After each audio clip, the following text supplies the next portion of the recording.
as well. Now, if you head to our website for $5 a month, you can become an SOR space traveler.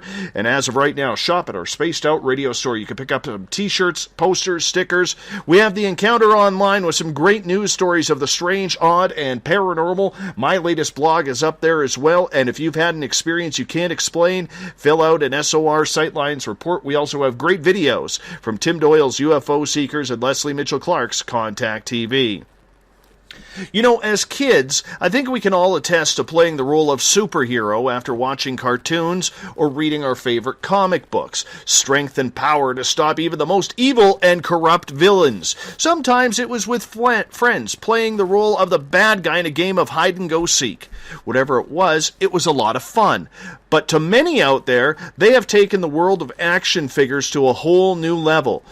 Author Nadia Fezzani has written about it in her book, Real Life Superheroes. The Canadian author was best known for her research and writing on serial killers, but the depressing nature of that topic led her to try and find something more kind and positive, hence Real Life Superheroes. So for the next 2 hours, Nadia and the Urban Avenger and Motormouth are going to join us to discuss the real-life adventures of real-life superheroes. Nadia, welcome to Spaced Out Radio for the first time. How are you? Hello? Is Nadia around there? I'm not sure. I don't hear her. I don't hear her. We got... Hi. I'm here. Okay, there you are. We're getting a lot of feedback right now from Motormouth. I'm going to need you to turn the sound down wherever's behind you, my friend. Sorry, it was reggae blasting in the hood. Sounds good. It sounds good. Nadia, how are you, my friend? I'm good. How are you? Good. How did you grow up to write this book? Is this a topic of real-life superheroes that always caught your attention? Or was it something along the lines of you wanted to do something different that really not a lot of people have attempted in writing about before? You are correct, actually. I wanted to do something different. I had spent years interviewing serial killers and studying the psychology behind the serial killers, so I needed something more positive. And when I heard about real-life superheroes, at first I didn't know if it was a serious thing or not, so I looked into it, and I found it very interesting that some people would actually patrol the streets at night to defend others and even risk their lives. And for me, it was a very positive topic compared to what I was used to for the past few years. So I decided to look into it, to interview a few real-life superheroes, and then it ended up being an experience of over a couple of years and patrolling with them all over the United States and in Canada. Now, when you first heard about this topic, that there was real-life superheroes out there, was it something that you took very seriously, or did you have that itch to look into it? Because this is a topic that many of us out there would scratch our heads and say, this is a little too Comic-Con for us. Well, I wasn't sure, like, are these people for real? Are they serious? Are they, So, yeah, it was a question I definitely had. And that's why I first did a phone interview with 5 of them on a conference call. And then I saw that they were serious people, or at least the ones I spoke to. And that's where it all started. Basically, if I had seen that they weren't serious, I wouldn't have pursued on the topic. Now, were you a comic book reader as a kid? Or did you watch, Superman, Wonder Woman, Superwoman, Batman? Were you into that type of theme growing up? Just like anybody else, not a huge fan. More into my adulthood. Now with all the superhero movies, I'm definitely into it. So what first caught your attention as the author of this book, Real Life Superheroes, to write about it? What was the deciding factor that this was something that you needed to write about? Well, it's one thing to help someone else, but it's a different one when you risk your life patrolling the streets trying to help strangers every night or several times a week. It's very different. It's risky. And so I wanted to know why they were so motivated to help others, especially after interviewing serial killers for so many years who just want to destroy. I wanted to know what motivated someone to risk their own lives to save others.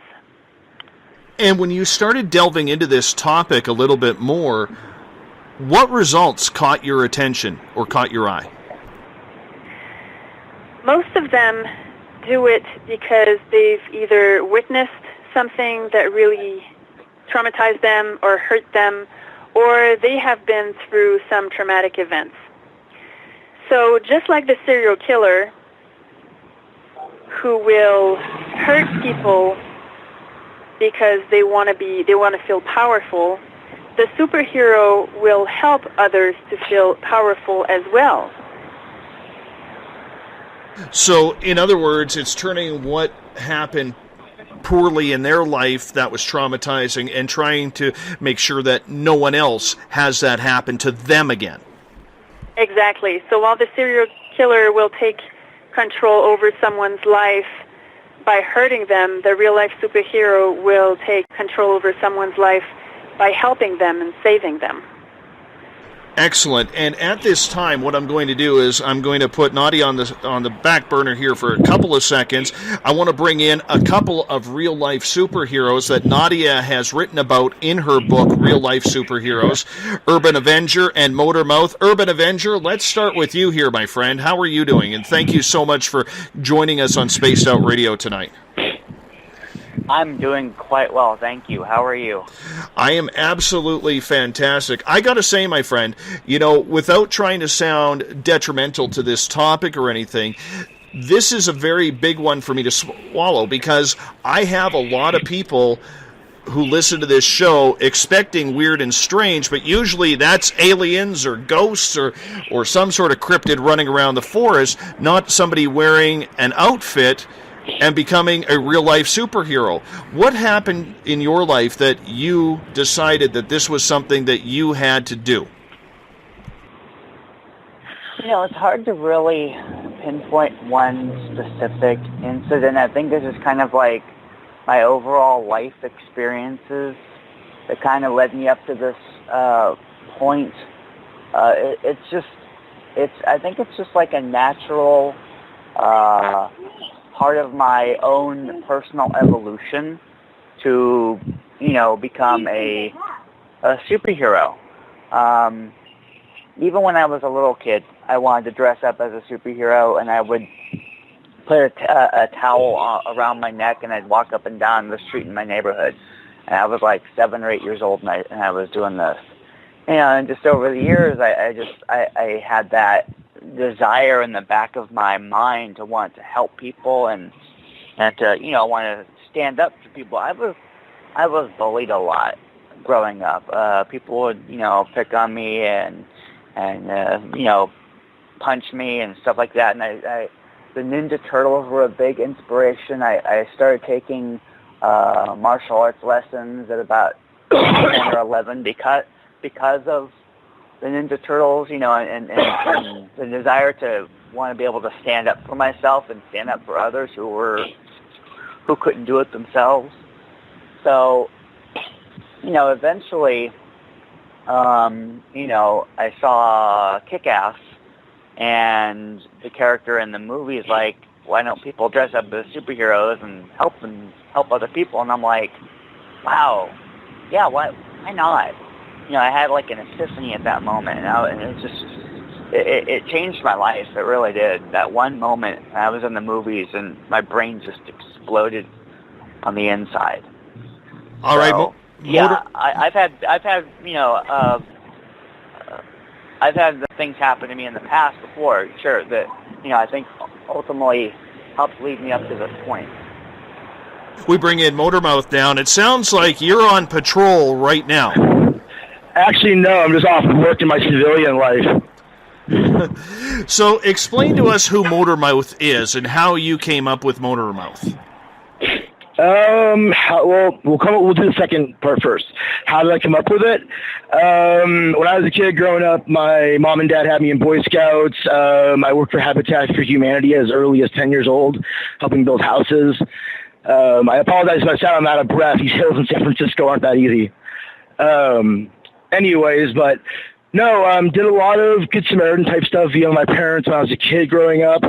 I remember watching my father when I was 16 see an old man have a heart attack at an ice rink on the ice, and my dad with no skates on just run out there and go ahead and help the guy. And then, just watching my dad keep that guy alive until paramedics got there, and the other things of the sort started making me realize in my life at a very early age, so I can do something else beyond what I'm doing now. So when I was 19, I lost a close female friend of mine to heroin. She had an overdose. I was the one that discovered her body. It was a very, very hard thing for me to deal with, if you will. When I was 24, a cousin of mine, he was gunned down basically in gang-related violence. And the thing that killed me about that one was the fact that his killers were both given plea bargains and they got out. And that just made me realize that just the cops aren't doing their job. I mean, average people are afraid to walk out of their houses half the time anymore. People, need something more. So fast forward to about 2008, I was at a comic book shop in Pleasant Hill, California called Flying Colors and Comics. And I went in there, asked them what the new thing was that weekend. They happened to say, just like Urban said, Kick-Ass. So I went ahead, bought the first issue, took it home, started reading it, and came across a term in there I'd never seen before. It said real-life superhero. So, being the information hound that I am, I went online, looked at the term, and boom, this whole massive list of people. Citizen Prime down in Arizona, and Thanatos in Vancouver, and who was Tothian back in Jersey or whatever it was, and stuff. And I just started stalking these people on MySpace and whatnot and stuff, and eventually I started talking to some of them, and Thanatos in particular, as well as Citizen Prime, kept telling me, dude, just go out and do it. Just go out and do it. So I finally went out and did it, and that's it. That is pretty amazing. And Nadia, we bring you back in here for a second. Is this kind of what you hear, that we hear these traumatic stories that led to us, whether it's death or bullying, to do something about it? Is this what you hear quite often in what you have researched? Yes, definitely bullying, sexual abuse, violence on the street, definitely. So when you hear these stories, is it really hard to disseminate, Nadia, as a researcher and an author, on where you feel sorry for these people for having to go down this route and really respect them for the chances that they are taking to make sure other people are not experiencing or having to go through what they've gone through personally? I definitely believe that it's something very nice to do for them to, try to protect others. Of course, there's a lot of other things that can come into consideration with authorities, with experience, with many things. But the point is that they don't want people to suffer like they did or to witness what they witnessed. And so I think that's a brave thing to do, to patrol the streets and to try to save others. And I can very much understand that because, for everybody, I think we all have secrets in our closet that, have traumatized us and helped build us to who we are. Do you notice this, Nadia, more so in men than women, or is it about 50-50? Well, if we're going to talk about real-life superheroes, it's hard for me to say because there are women patrolling, but they're not as many as men. So when you're dealing with, say, a male figure who is a superhero compared to a female figure, are the stories quite different? No, they're not really different. How come? What makes them so similar? Their motivation and their experience. The reason why they patrol the streets or the reason why they do what they do is basically from the same motivation. Because they saw people suffering and they just want to save people basically from going through the same pain. Whether they are men or women, they basically have the same motivation. So with that motivation, is it so much about fighting crime that we see, say, in the cartoons, Superman or Batman or Spider-Man do, or is it more about helping people, Nadia? It's more about helping people. It's not necessarily about fighting crime. Some superheroes fight other causes. Some fight for animals. Some fight homelessness. But the ones I patrol with fight crime. So their motivation can be a little bit different. The people they want to help can be a little bit different. But they're really trying to do good around them. Now, are most of these actions, Nadia, taking place at night, or are they these superheroes whom you wrote real-life superheroes about doing this 24/7? Not 24/7, because most of them have jobs and they have a family as well. So some will be patrolling at night, while others will be looking for animals during the day, or helping the homeless people during the day, or, so they all have different tasks. They all have different roles, and so depending on what they want to do, they will do it either during the daytime or at night. And again, some are parents, so they have to consider their children as well. Could you please define, you just mentioned they make and create their own roles. Could you define what you mean by that? Their own roles, meaning, as I was saying, some people will patrol the streets to defend innocent people, while others will look for animals during the day. So they all have different motivations, and they all have different tasks, basically, that they do. I want to bring in Motormouth here for a second. Motormouth, what time of the day do you like to patrol? How much time do you put into your superhero career? It varies. Obviously, we have real lives, real jobs, real relationships and whatnot.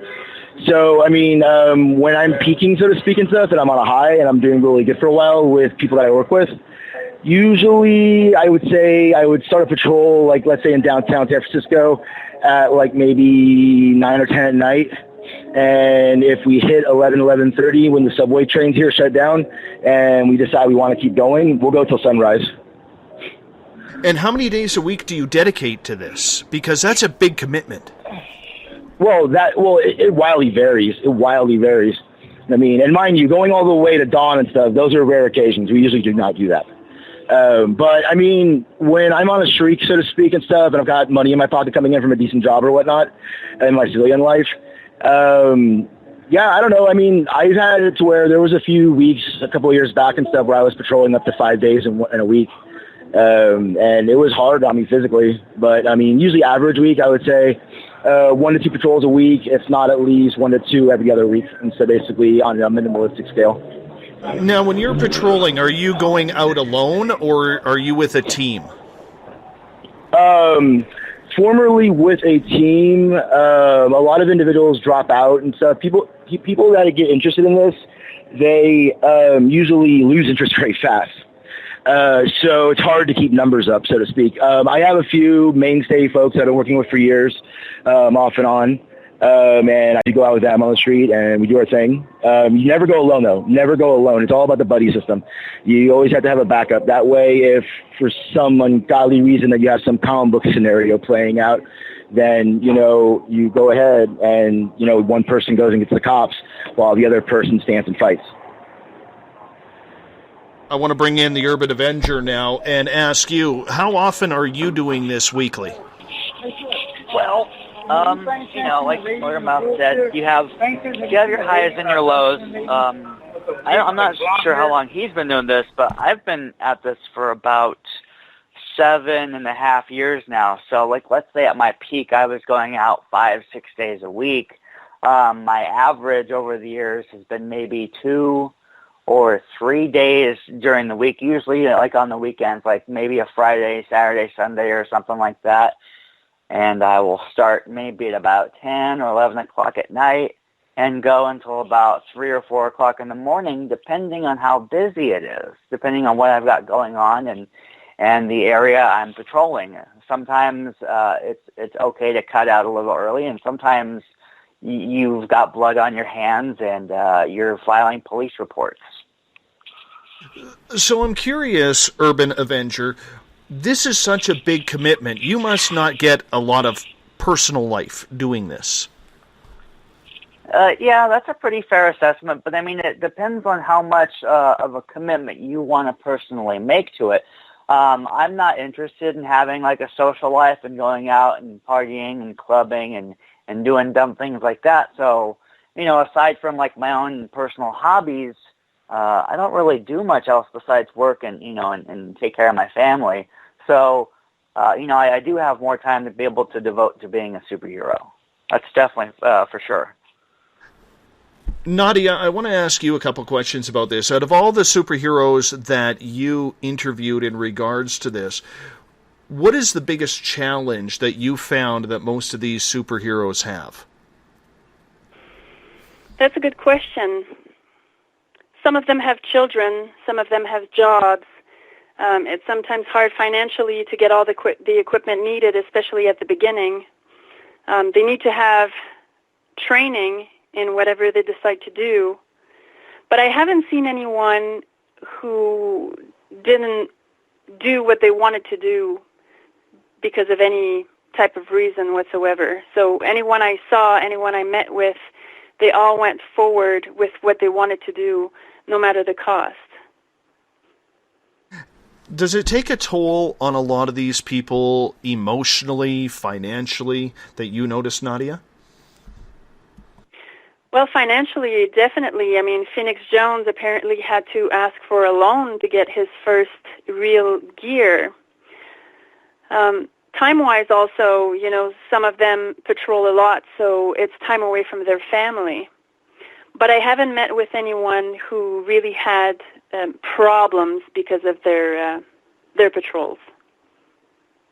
And for a lot of people, and I will ask Mr. Urban Avenger and Mr. Motormouth about this as well, but what was the response from family and friends?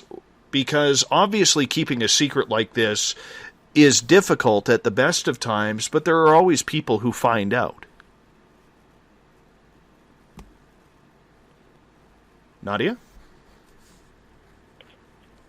I'm so sorry, my phone cut off. Oh, that's okay. That's okay. So what I was asking is, I'm going to ask Urban Avenger and Motormouth this here momentarily, but I'm curious, from your research in writing real-life superheroes, what was the reaction from a lot of these people, from family and friends, that they were doing this? They were very supportive. I've met with parents who were supportive financially, girlfriends who were very supportive. So far, anyone I've met were very supportive. I haven't seen anyone who was against their boyfriend or brothers or son doing what they're doing. Now, Urban Avenger, I want to ask you that same question. For the people and your loved ones that are around you, whether it's family or friends, what has the reaction been like from them on a personal level from you doing this?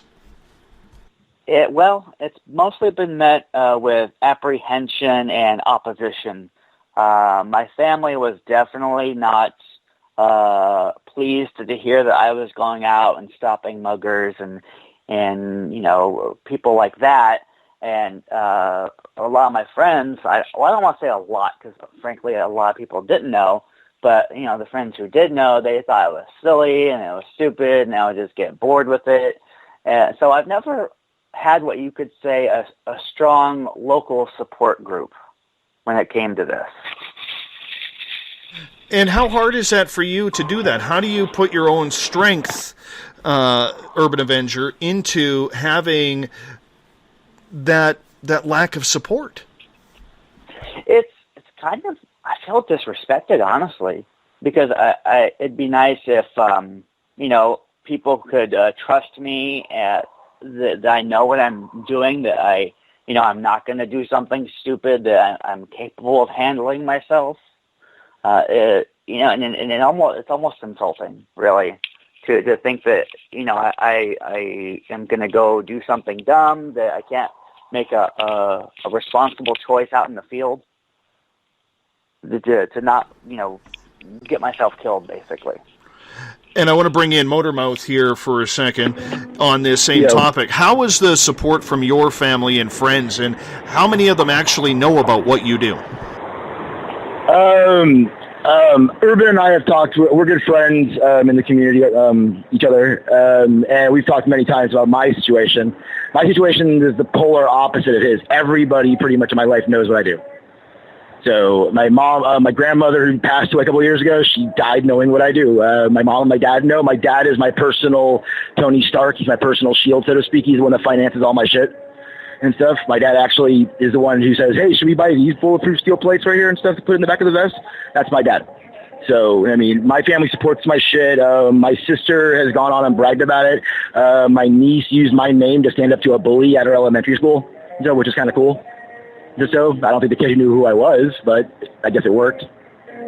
So, but yeah, everybody in my life knows. I've actually gone through breakups and relationships because of it. I recently stopped dating a woman because when I told her about it, she was like, oh my God, that's so crazy. And I'm like, no, this is my life's work and stuff. So you got to kind of take this with me and stuff. Otherwise I can't do this. So she couldn't do it. So I walked. And you know what? You have to be with someone who's going to support what you do, but what you guys are doing, and there's many of you out there, it's got to make having a relationship difficult. It can, but at the same time, though, when it does work, it's awesome. Urban met an ex-girlfriend of mine many years ago when we did the LA AIDS walk together. And she was fully supportive of it. My partner that I was with for almost 5 years after that, she was incredibly supportive. Sorry, there's a truck going by. I'm on City Street, so sorry. Anyways, my partner that was incredibly supportive of me, bought me my current mask that I'm actually wearing these days right now. So it's very helpful to have a partner that clicks with you on some level. Like, they don't have to necessarily get it, but as long as they understand why you're doing it and stuff, and that they support that aspect of it. A lot of people nowadays, and this is for men and women alike, they want to be more just about themselves, and they don't want to be inclusive in their world. And people like us, like myself and Urban and others out there of our ilk, we basically, we do what we have to do, and so basically to try to make it a little bit better place instead of one block at a time. That's what we do.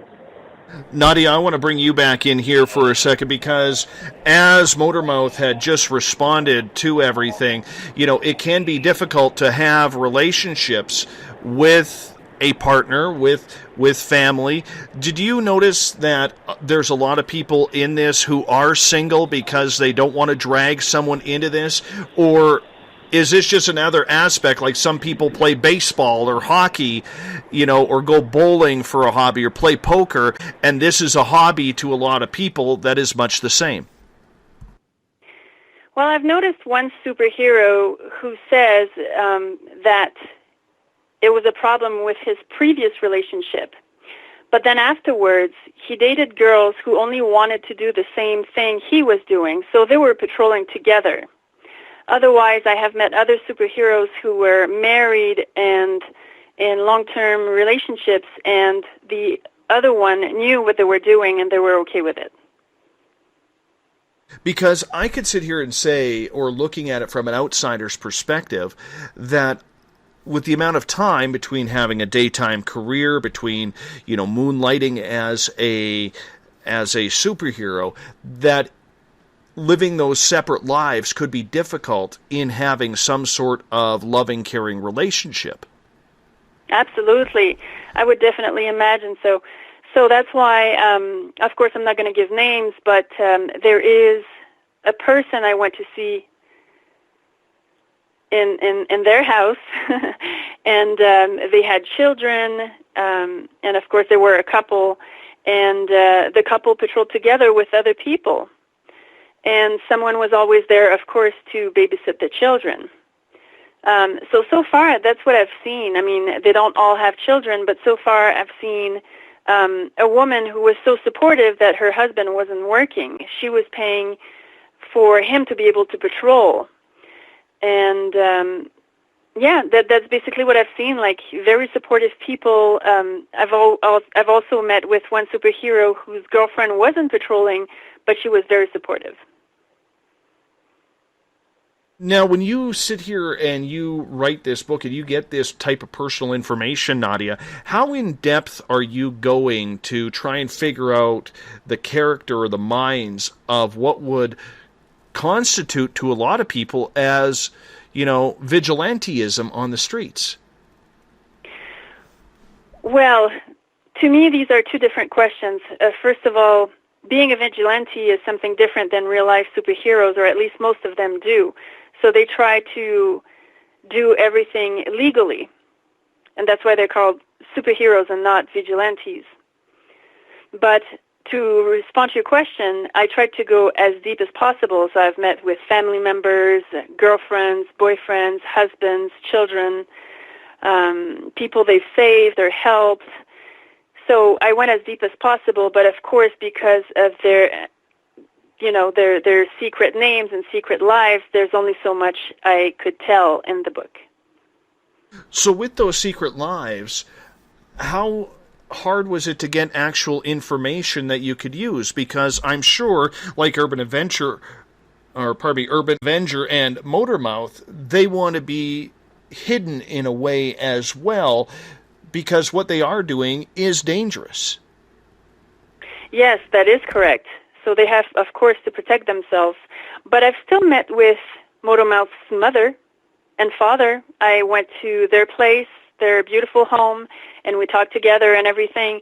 I'm just not going to, give away their name or their address or anything like that. So I did talk about that in the book. For example, Phoenix Jones, a superhero from Seattle, has crazy stories. He tells us, stories that a lot of people wouldn't believe, I'm sure. So I did meet with his adoptive mother, who confirmed a lot of stories, and I've seen trophies, I've seen a lot of things that confirm the stories, and I did write that in the book. I just didn't give their names or location or things that could compromise their security.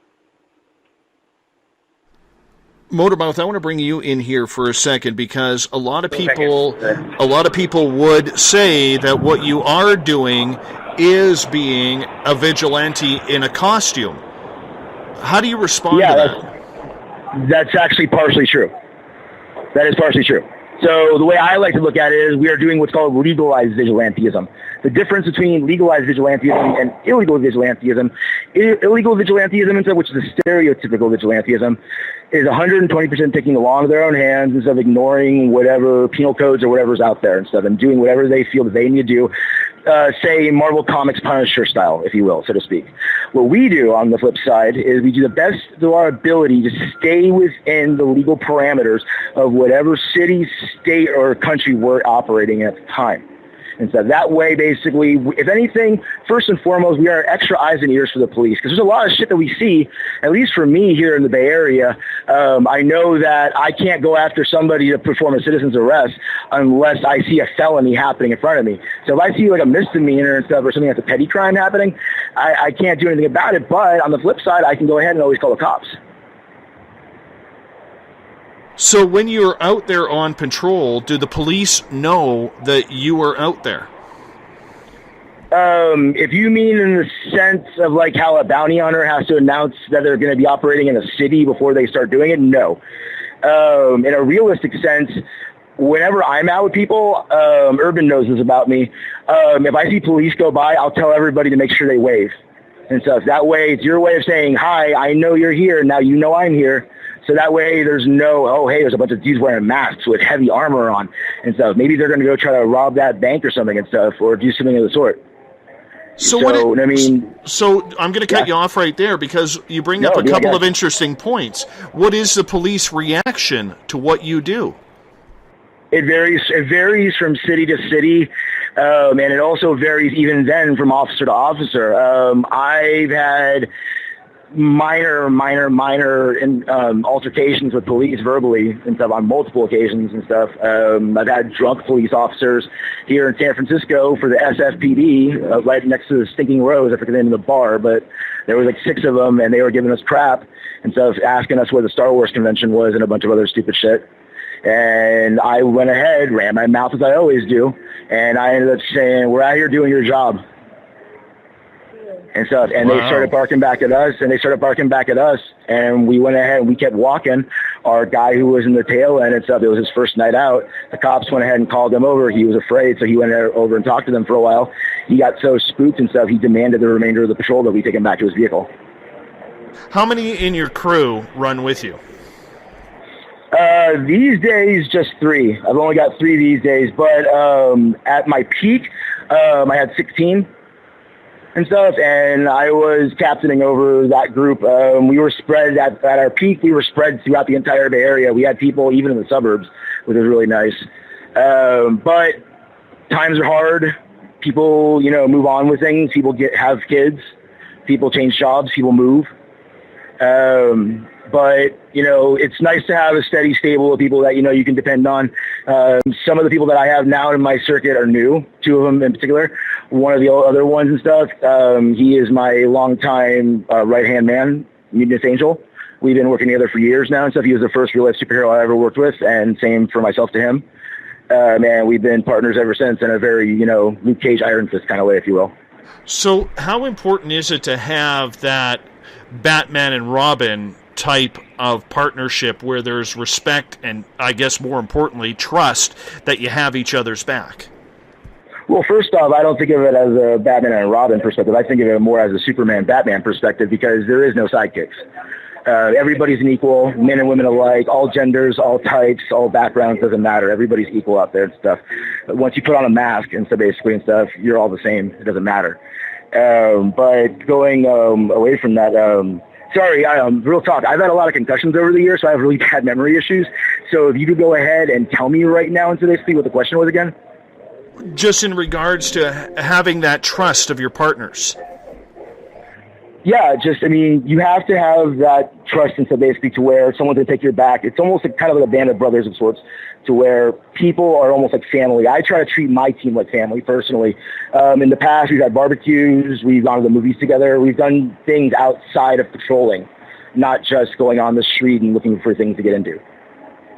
I'm going to bring in Urban Avenger here for a second. Now, Urban, almost the same type of questions in regards to the vigilante aspect of everything. Do you feel yourself that you're a vigilante, or do you consider yourself more superhero? I really do not like the term vigilante. I mean, I understand sometimes it's an appropriate descriptor, but there are some people who are almost even proud to be that kind of thing. And like Motormouth said earlier, you try and stay within the confines of the law. It is a good idea to look up your local laws and find out, how things are regarding self-defense, citizens' arrest, mask laws. In some parts of the country, you cannot wear a mask, and in California, a mask is an automatic felony enhancement if you happen to commit a crime, say like a robbery or an assault, which obviously we're not going to do a robbery, but, some sort of self-defense action could be construed as assault, and if you're wearing a mask, well, man, it just made everything so much worse. So I definitely try and stay within the confines of the law and obey the law as much as I can, and sometimes it can't be helped. So you're in, I believe, San Diego, correct? Correct. What is the reaction from police in San Diego to what you are doing? Do they laugh at you? Are they kind of saying, that's original and thanks for the help? What reaction are you getting? Well, it's been a long and winding road, to say the least. In the very beginning, it was really rough. We had been detained, put in cuffs, had our masks taken off, had guns pointed at us, been surrounded by police, so to speak. One procedure that we had wound up adopting eventually that I came up with was calling in the non-emergency line and letting them know that we were going to be in the area and what we were up to and give a description of our outfits. And this actually proved really beneficial one night on patrol when I happened to be out by myself, which I do not recommend, like Motormouth said earlier. I got a call on my phone from the police asking if I was in a particular part of town, and I said yes, and they said that they had received a call about a suspicious individual matching my description, and that they weren't going to bother sending an officer out there to investigate because I had confirmed the phone call, basically. So eventually it did get to the point where the police respected us. We met with them during pre-patrol meetings in certain districts. They would wave to us. We would wave back to them. they knew me by name. They would announce my name over their PA system when they would drive by. That happened a couple times, which is really amazing, by the way. And now it's to the point where they just kind of leave us alone and let us do our thing. Have you been harassed recently, or do you think they're actually used to you doing what you do now, that they kind of leave you alone? Oh, no, they're definitely used to me, and they just leave us alone and let us go about our thing. And if there's an incident that we're involved in, they just kind of take over and let us go. Excellent. Nadia, I want to bring you back in here for a second, because with Urban Avenger, with Motormouth, with any superhero that you are dealing with or writing about, it all comes down to an outfit. And I don't want to use the term gimmick because I think that's wrong, but they need some sort of outfit to kind of stand out for who they are and people know who they are. How important, when you were writing real-life superheroes, was it for these people to get their own persona into their dutiful outfits? You know what? It really depends. For example, in New York City, some people don't even hide their face. So their gear is more for protection purposes. However, if you go to other cities, like in D.C., the superhero is dressed like the American flag. He's teaching people about the Constitution. So the outfit is very, very important. Of course, most of them will come to have their gear, which becomes a second identity. So it's very important to them. So it really depends of who you're talking to. So is the gear then an extension of who they are? Could we say that? I would say you would need to ask them.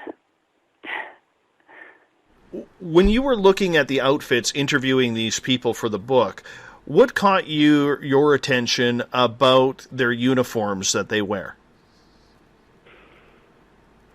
I would say how much time they put into their gear, how much investment they made. You know, they all wear bulletproof vests. Some have mini recorders. They all have different types of gears to communicate together. So some have pretty impressive gears. Are we talking like into the thousands of dollars that they have invested into this? Oh, absolutely. So besides bulletproof vests that they are wearing, what other ideas or utility belts really caught your eye that really keeps these people safe? Well, again, I'm going to bring Phoenix Jones, probably because I spent a lot of time with him. But the team had mini cameras on them that were recording everything. They also had a communication system in which, you know, you see in movies sometimes where you just put the microphone. It's like an invisible microphone and like something you put in your ear that nobody else sees. So they communicate together like that. They're pretty well equipped. They basically have everything they need to communicate, to record everything that's happening, to give reports to the police if necessary. Also, Phoenix Jones's loved one was at home a lot of the time and would get, camera recordings, and she would write reports that she would send directly to the police. So that was pretty impressive. Other than that, it depends on the state where they live. So some people can have certain things like a taser, some other people cannot. So depending on where they live, they might find other ways to defend themselves. But everything has to be legal. Do any of these superheroes carry guns? Yes. Not the ones I patrolled with.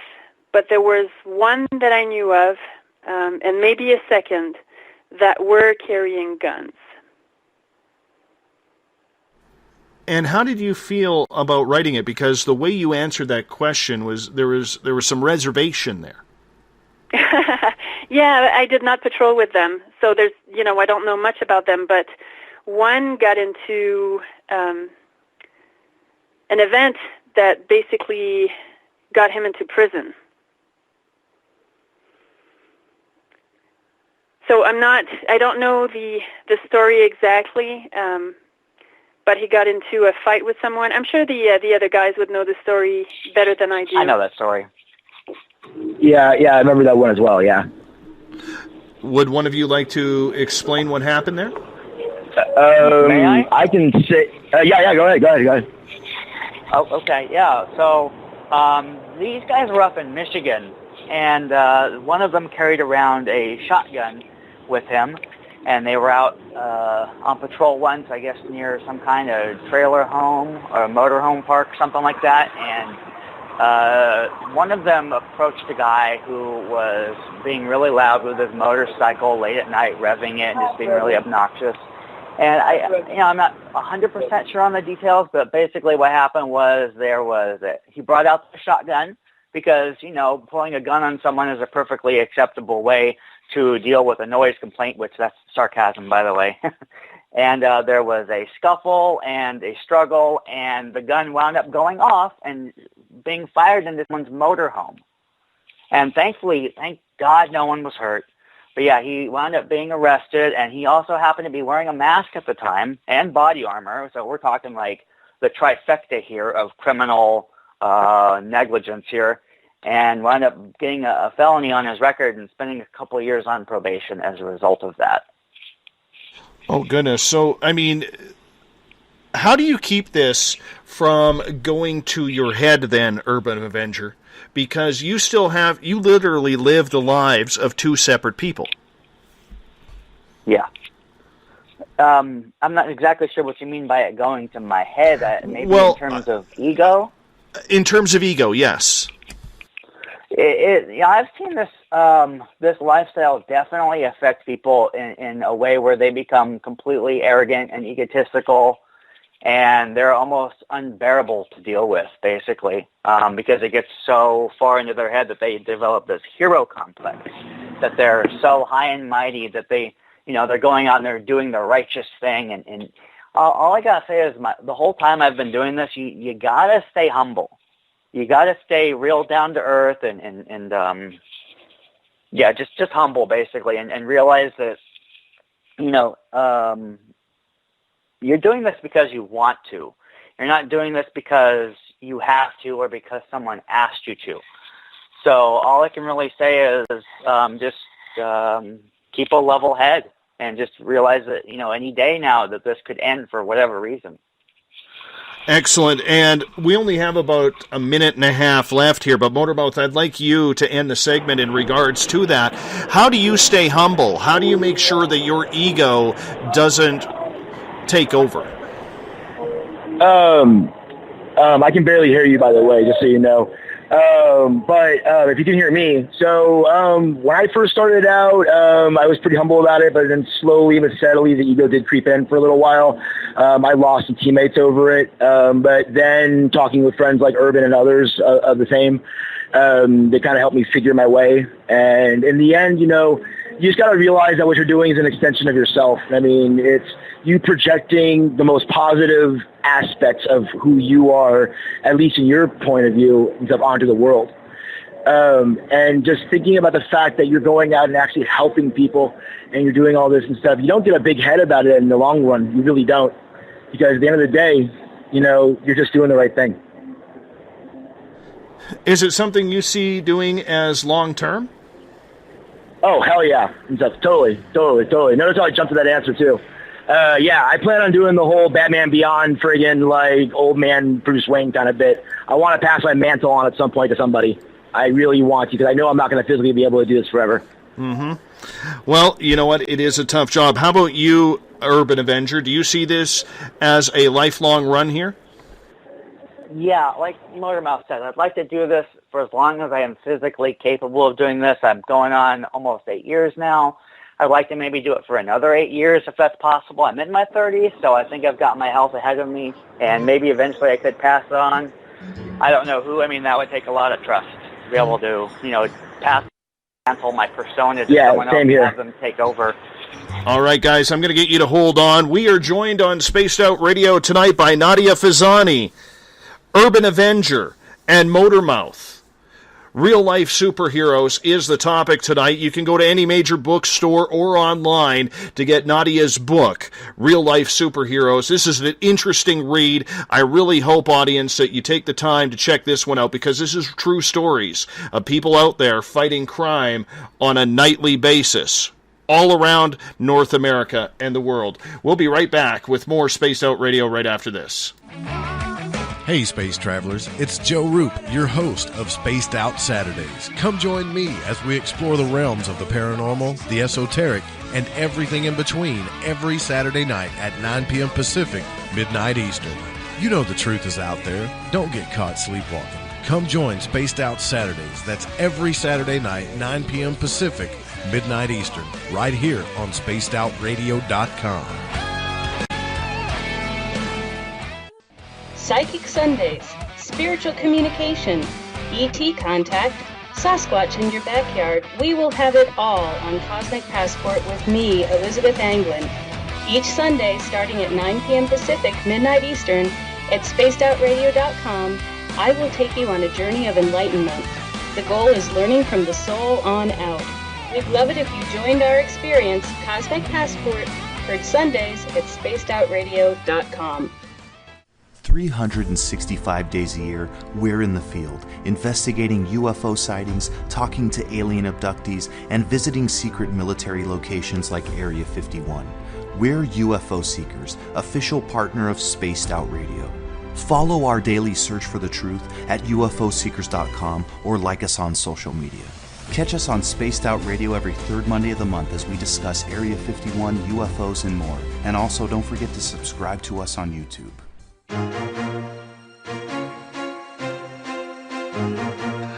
From coast to coast to coast, Blacklight Uncharted is taking on the paranormal across Canada. From ghostly hauntings to the UFOs flying above in conjunction with MUFON Canada, we're closely investigating what's going on in the northern skies and checking out the apparitions that walk among us. Check out our videos right here at SpacedOutRadio.com. We want to know your thoughts, we want to hear your experiences, and we want you to share your stories. The answers are out there, and we intend to find them. Would you like to become one of our space travelers? All you have to do is click on the Space Travelers icon at SpacedOutRadio.com. For only $5 a month, you can get access to some great prizes, as well as private monthly shows, newsletters, and a members-only section on our website. Become a space traveler today. It's paranormal news at its finest. Welcome to The Encounter. At SpaceOutRadio.com, The Encounter online is SOR's trusted news source for everything weird and strange going on around the world. This is news editor Eric Markham. Our team of journalists are scouring the planet for those strange stories that rarely make the mainstream. No fear-mongering or fake news here. Head over to SpaceOutRadio.com and encounter The Encounter. Want to learn more about aliens, cover-ups, conspiracies, cryptids, and the paranormal? All you have to do is tune in S4 as we take over the Spaced Out Radio night, starting at midnight Pacific, 3 a.m. Eastern, each and every Saturday night, right after Spaced Out Saturdays. Hi there, this is Eric Cooper from Forest Moon Paranormal. Join me, Corey Ruiz, and friends as we discuss the hot topics of the night. It's fun, entertaining, and as dark as the night. Find us at SpacedOutRadio.com.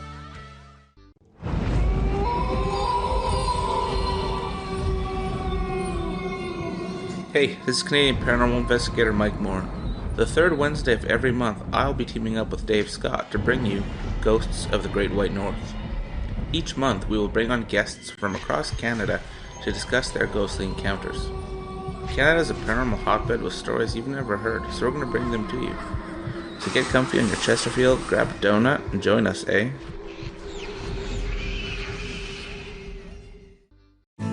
Are you an experiencer? Have you had run-ins with strange creatures you can't explain? ETs, Dogman, Bigfoot, werewolves? They're enough to scare the daylights out of anyone. Hi there, I'm Butch Witkowski from Euphoria Cop. And on the last Monday of every month, you can listen to me and the host, Dave Scott, talk about the weird and the strange being reported on Spaced Out Radio. I'm going to bring my investigations and sources, you bring your experiences, and we'll figure out the rest together. Strange Days on Spaced Out Radio. Come tune us in at SpacedOutRadio.com. There's a lot of strange going on in this world, and we can help you find out what's going on with you. Paranormal, cryptids, UFOs in the sky, aliens in your bedroom tickling your toes. We have the investigators you need to find out the answers you deserve. All you have to do is head to Spacedoutradionov.com. Your information is 100% confidential. The SOR Sightlines Report. It's free, and we're here to help. Are you interested in advertising on Spaced Out Radio? Head to our website at spacedoutradio.com and click on our advertising tab. There, you will find an assortment of ways you can get your product out there with us, from radio commercials to banners and social media. Have a product you like our hosts to endorse?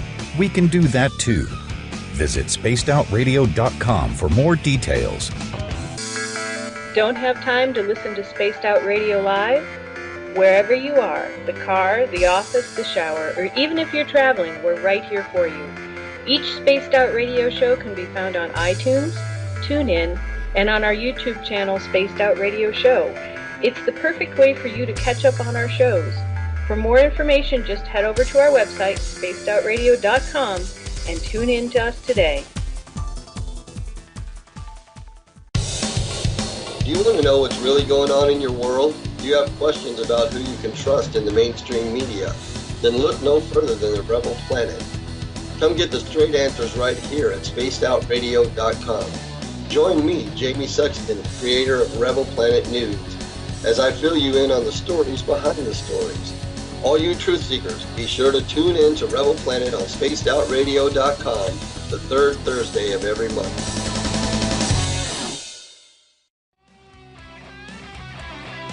The views and opinions expressed by tonight's guest and topic of discussion do not necessarily represent the official policy or position of Spaced Out Radio, Spaced Out Weekend, Spaced Out Radio Limited, its hosts, syndicated carriers, or anyone associated with this broadcast. Would you like to connect with us?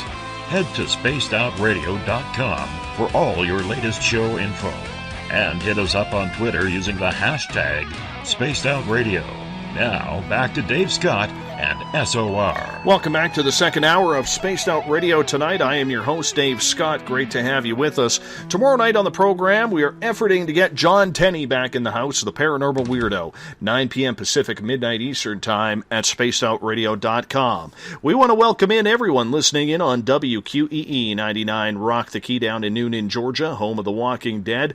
We are live as well on the United Public Radio Network, 107.7 FM in New Orleans, and over 160 countries around the world. Great to have you with us as well. We are also live on thefringe.fm, Renegade Talk Radio out of Las Vegas. And if you're listening in on Revolution Radio, remember the Double R Machine is a donation station financed by you, the valued listener. Head on over to freedomslips.com and donate today. Bill Cardwell has set the password for tonight in the SOR Space Travelers Club: Infantocracy.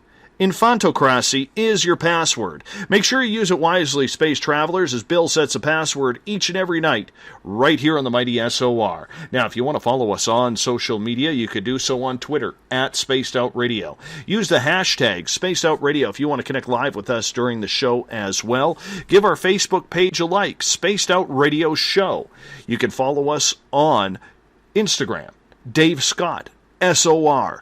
We are also on iHeartRadio in the United States, TalkStream Live. Tune us in on TuneIn, download and subscribe to our shows on iTunes. Our brand new YouTube channel is Spaced Out Radio, no longer Spaced Out Radio Show. Unsubscribe from the old one, subscribe over to the new one. We would really appreciate it. And our website is spacedoutradio.com, where we have a plethora of features for you, including joining the SOR Space Travelers Club for $5 a month. You can also shop at our Spaced Out Radio store, rock out to some Bumblefoot, read The Encounter online, or watch some great videos from UFO Seekers and Contact TV and so much more. Everything at spacedoutradio.com. Tonight we are talking real-life superheroes. Author Nadia Fezzani is with us. along with two of the superheroes whom she interviewed for this book, Urban Avenger out of San Diego, California, and Motormouth out of San Francisco, California. Nadia, welcome back. Nadia, it's really good to have you here. And one of the things that I'm very interested in is the equipment and the training that these fine men and women who are doing this are using. Were you surprised at how well trained many, if not all of these real-life superheroes were? I was impressed by how much training the real-life superheroes I patrolled with had. What I'm saying is that there are approximately 300 real-life superheroes in the United States, and we estimate that there's about 600 real-life superheroes all over the world. So I can't say for sure that they're all trained. However, the one I patrolled with were really well trained. And yes, I was very surprised, impressed, and I also trained with them. And it was a really great experience. Oh, I got to know about this training that you took part in, because that sounds difficult, to say the least. It actually was difficult. So it was in San Diego. I trained with the guys at night, and the next day I had a bunch of bruises all over, which is totally fine. I used to practice, well, I still practice Krav Maga, but I used to practice full contact karate too, Kenpo. So I'm okay with that. But the funny part, which is not really funny, but the strange thing, I should say, is that they showed me what to do in case of a shooting. How to get on the floor within a fraction of a second, what to do, how to protect myself, etc., etc. And 2 days later, I went to Seattle. It was New Year's Eve, and we got in the middle of a shooting. What are the odds? And I did exactly what I was trained to do. I got on the street, basically, and then I got behind a car, protected myself, and then I started to look around and see what was happening. But anyway, all that to say that training was very, very useful. Are most superheroes that you found out trained in some sort of martial art? Yes, definitely. So there's an MMA fighter in the real-life superhero community, but they all have different types of training in martial arts. However, some of them are not fighters. For example, I had met with a student who wanted to become a paramedic, and so he was there to provide first aid. He was not a fighter. So they do have different responsibilities in a group. Interesting. I would have never thought that they would bring out their own first aid team around in order to do that. Now, you have a couple of funny police stories that you wanted to share that you learned through your book, Real Life Superheroes. Yes, I do. So, as the superheroes have told you, it was harder at the beginning.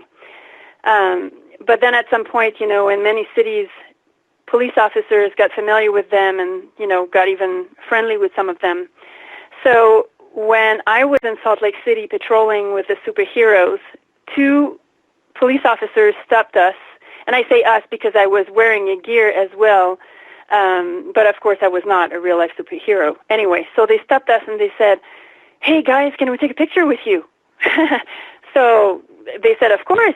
So I took the camera, took the shot. And then we asked them if we could get a copy of the picture.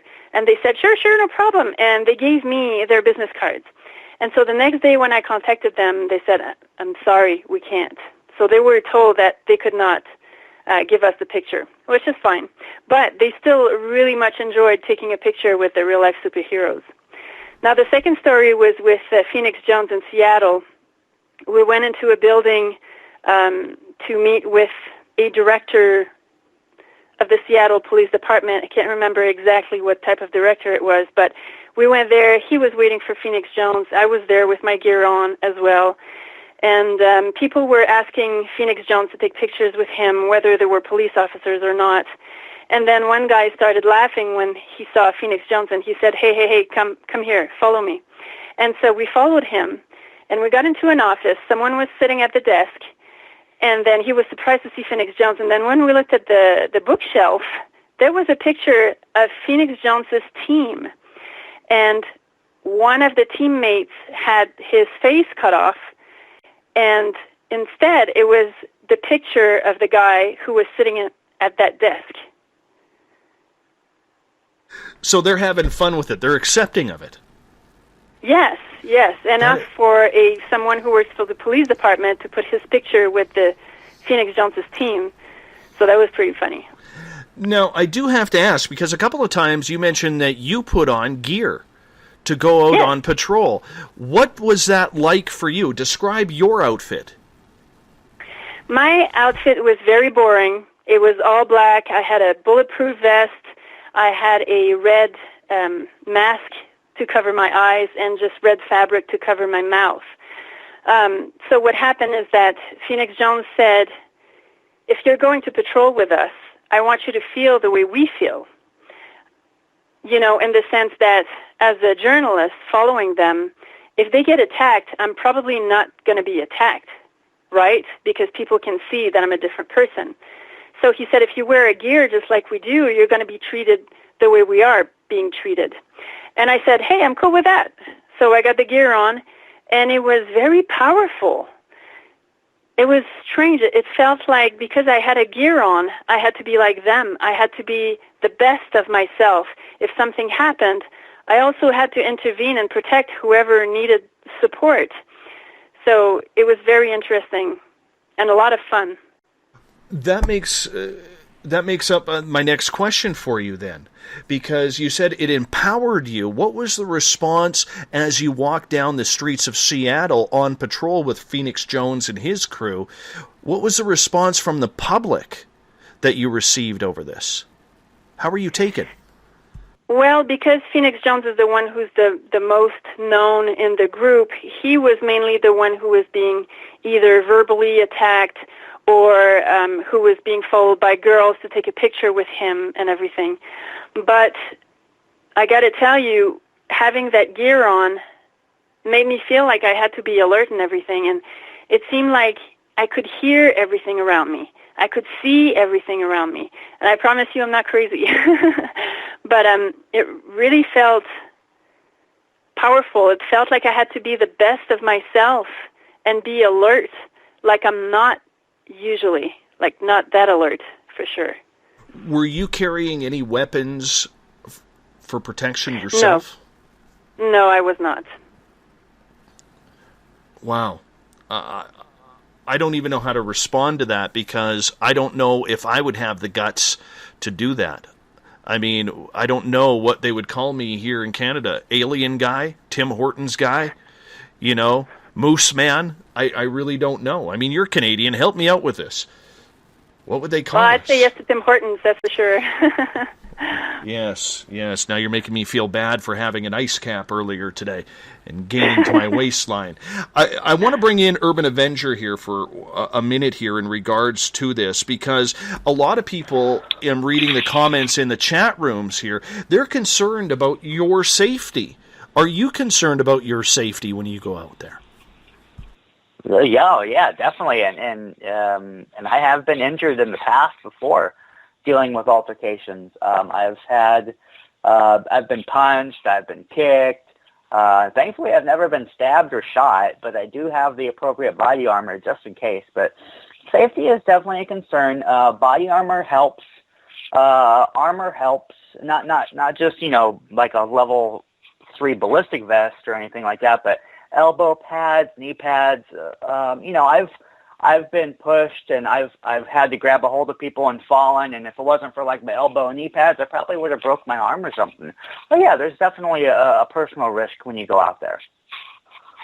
Describe your outfit for people. Now, we do have pictures of you gentlemen, both at hashtag Spaced Out Radio on Twitter, as well as in our SOR Space Travelers group on Facebook. But for people who are at home taking part, listening to this, explain your outfit for us that you wear, your work gear. Well, it has changed over the years, so I don't know exactly which picture you have of me. But currently, I wear a type of red and black motorcycle armor with an Avon S10 British gas mask, and it's got, instead of the actual polycarbonate lenses, it's got these big green mesh lenses that make me look kind of like a bug or an alien. And I also wear a red hoodie, and that's the red hoodie and the green eyes have been pretty consistent for my outfit since the very beginning. So that's currently what I'm wearing. How did you decide on what to gear up in? Well, honestly, it's hard to explain. Like, there's no rhyme or reason behind it. I just kind of, I see things as I'm going about my day, whether I'm shopping or I'm, trying to find a cool mask to wear.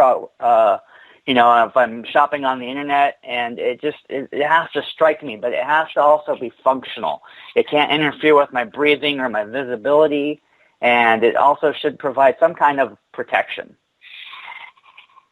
So what kind of weaponry do you carry? Now, I notice in the photo that I'm looking at right now, you're kind of kneeling down between a ground-level street light, and it looks really badass, I'm not going to lie. Oh, I love that picture. I notice you have your cell phone on your left wrist, and I'm curious, what kind of weaponry are you protecting yourself with? I typically carry some kind of stun gun, pepper spray. At one point I was carrying caltrops, which are like these little ninja things that you throw down on the ground and people step on them, and they're razor sharp, and they're meant to kind of deter people from chasing after you. I'm also a huge fan of really overpowered flashlights. I currently carry a 8500 lumen HID high-powered flashlight. It's a little bigger than, like a 4D cell mag light. It's about 2 feet long, and it can light up the sky. I can hit the top of a 30-story skyscraper with it. And I love having a high-powered flashlight because it's very good for disorienting people and temporarily blinding them and lighting up dark alleyways and corners and things like that where, you could potentially be ambushed. And they also make, in an absolute extreme emergency, a great self-defense tool as a bludgeoning weapon, because you can swing it around and it's got weight to it, and it's sturdy aircraft aluminum, and you can really hurt somebody with it if you want to. And I also like air horns as well, because let's face it, being pepper sprayed and being tased sucks. I've done it to myself. It's not something you ever want to have to do to somebody unless it's like a life or death emergency. So air horns are a great way to disorient people and to make them really, put their hands over their ears so they can maybe stop attacking you. So I like to carry really loud air horns as well. What are you patrolling for? Like you mentioned that you're going through alleyways and main streets. What are you looking for? I'm looking for people who are out there to victimize people who may not be completely self-aware. They might be buried in their headphones, or they might be drunk. I have, witnessed people following women home from the bars late at night, and those are the kind of people I'm looking out for, violent criminals. Are most people that you are interacting with in regards to this, are they already previous criminals? I really couldn't say for certain. Okay. A lot of people are opportunity criminals, so it's hard to say if they would have a track record. I really wouldn't know off the top of my head if anyone I've ever had to deal with already had a criminal history. Nadia had mentioned earlier on here that when she was patrolling in Seattle, there were a lot of name-calling. There was a lot of people laughing and poking fun at you, whether they're sober or drunk. How often do you have to deal with that, and how do you react to it? Oh, I deal with it every time I go out. It's pretty much part of the job at this point. And how I deal with it is really, I just don't let it bother me. I mean, what are words going to do? I mean, they're trying to hurt my feelings. They're trying to get a rise out of me. I really don't know. The last thing I want to do is get mad at somebody who's just being stupid. And they're not doing any harm. You have to have a thick skin to do this kind of thing. That's definitely for sure. Because I've heard people in the past who have talked to me and they've been like, how do you handle that kind of criticism? Like, it's hard for me to understand how you can really get hurt over just someone saying a stupid comment, like calling you like a Power Ranger or I don't know. Like, it's really hard to say. Like, I've been called 1,000 things while I've been out on the street. I know you have to have a tough skin, but is there any comments that kind of just drive you crazy, that you just kind of shake your head and move on from?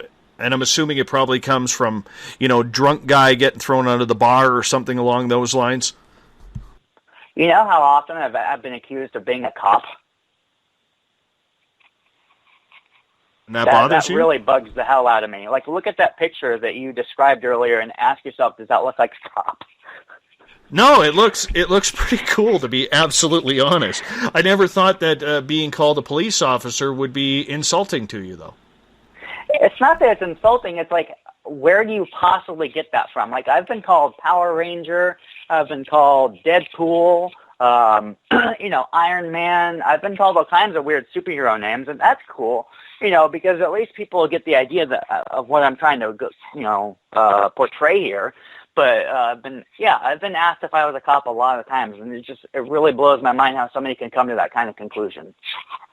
All right, I want you to stay on here for a second, but I'm going to bring Motormouth in as well, because Rachel has a question in the chat room for us, and she is asking, what would happen if Urban Avenger crossed paths with Motormouth? Does it now become a superhero turf war type of thing, if you don't know that one is patrolling the same area?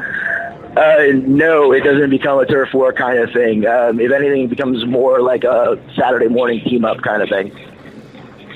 Definitely.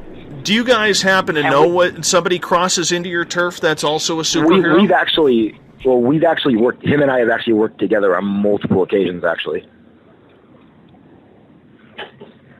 So you travel to each other's cities. Like a random occurrence? Yeah, like a random occurrence. Let's say, somebody else comes into your territory and starts patrolling your territory.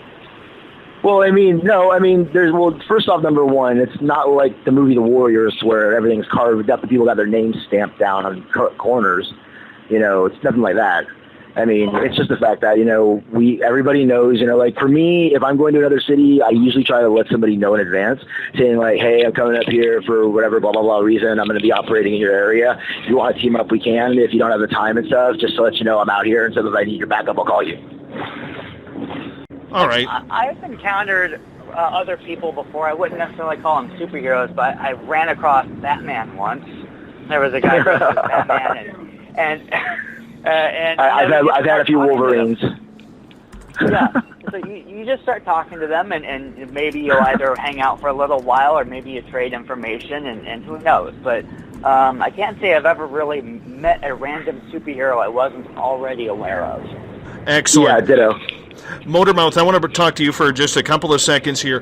Do you keep portfolios on the people whom you encounter? I have started to on a couple of occasions, but then I dropped it really fast because I realized the amount of time invested going into that. There's a lot of people that walk into doing this that think like you're automatically going to be, like Batman and Robin going down to the docks and busting up, friggin' human trafficking or drug shipments or whatever the hell. The reality is that that's a lot of logistics and a lot of manpower also. And even if you don't have the manpower, it ends up a lot of know-how and a lot of muscle. Some of us, myself included, can deliver muscle. Others have know-how and stuff, basically stuff like Urban, definitely. And it's just, we do what we have to. Let me ask you this then. What kind of training did you give yourself for this? Can you ask that question again, please? What kind of training do you give yourself? Are you a black belt in some sort of martial arts or something along those lines? I am an amateur boxer. I've been boxing now for the last 5 years. Previous to that, street brawling, getting my butt kicked a lot when I was a little kid. And then one day waking up and learning how to fight back. And once I learned how to fight back, I just kind of went full throttle.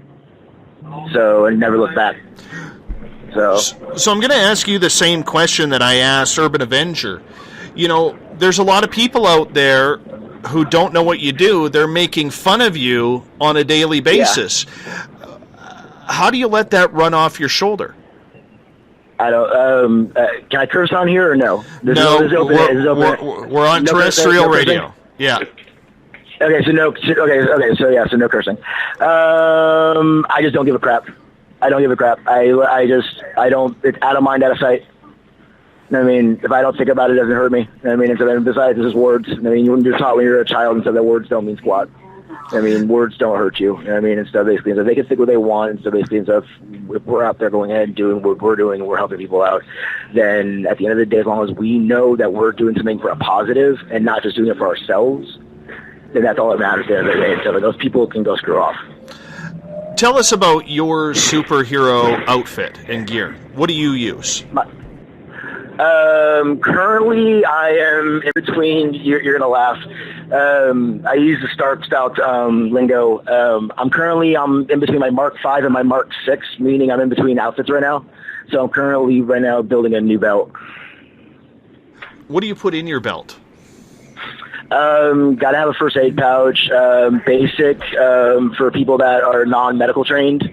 So just like, maybe antiseptic spray, wipes, things of the sort, basic bandages, maybe some Neosporin.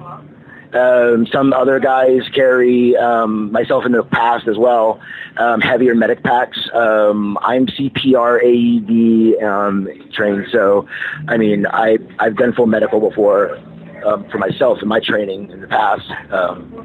But I apologize, I'm on a bus right now and stuff. So, but anyways. Well, let me ask you. That's okay. Yeah. What kind of weaponry do you use to protect yourself?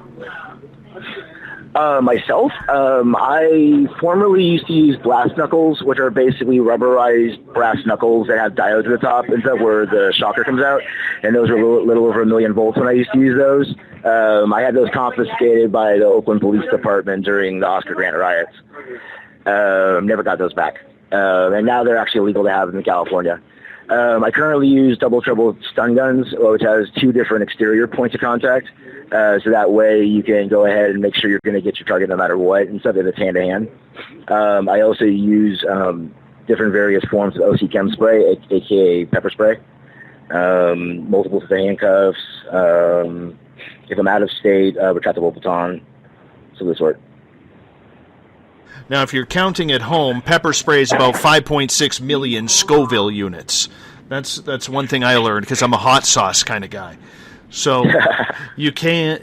I don't recommend using it. Don't eat it. It's bad. Pepper gel is actually better to use. It's hard to come by here in California, but pepper gel works much better. Wow.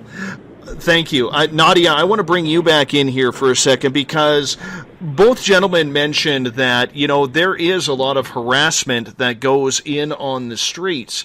When you've talked to superheroes in regards to the harassment that they take from the public, does it just come with the territory that they all have that ability to just let it slide off their shoulders, or are there ones that take that very personally?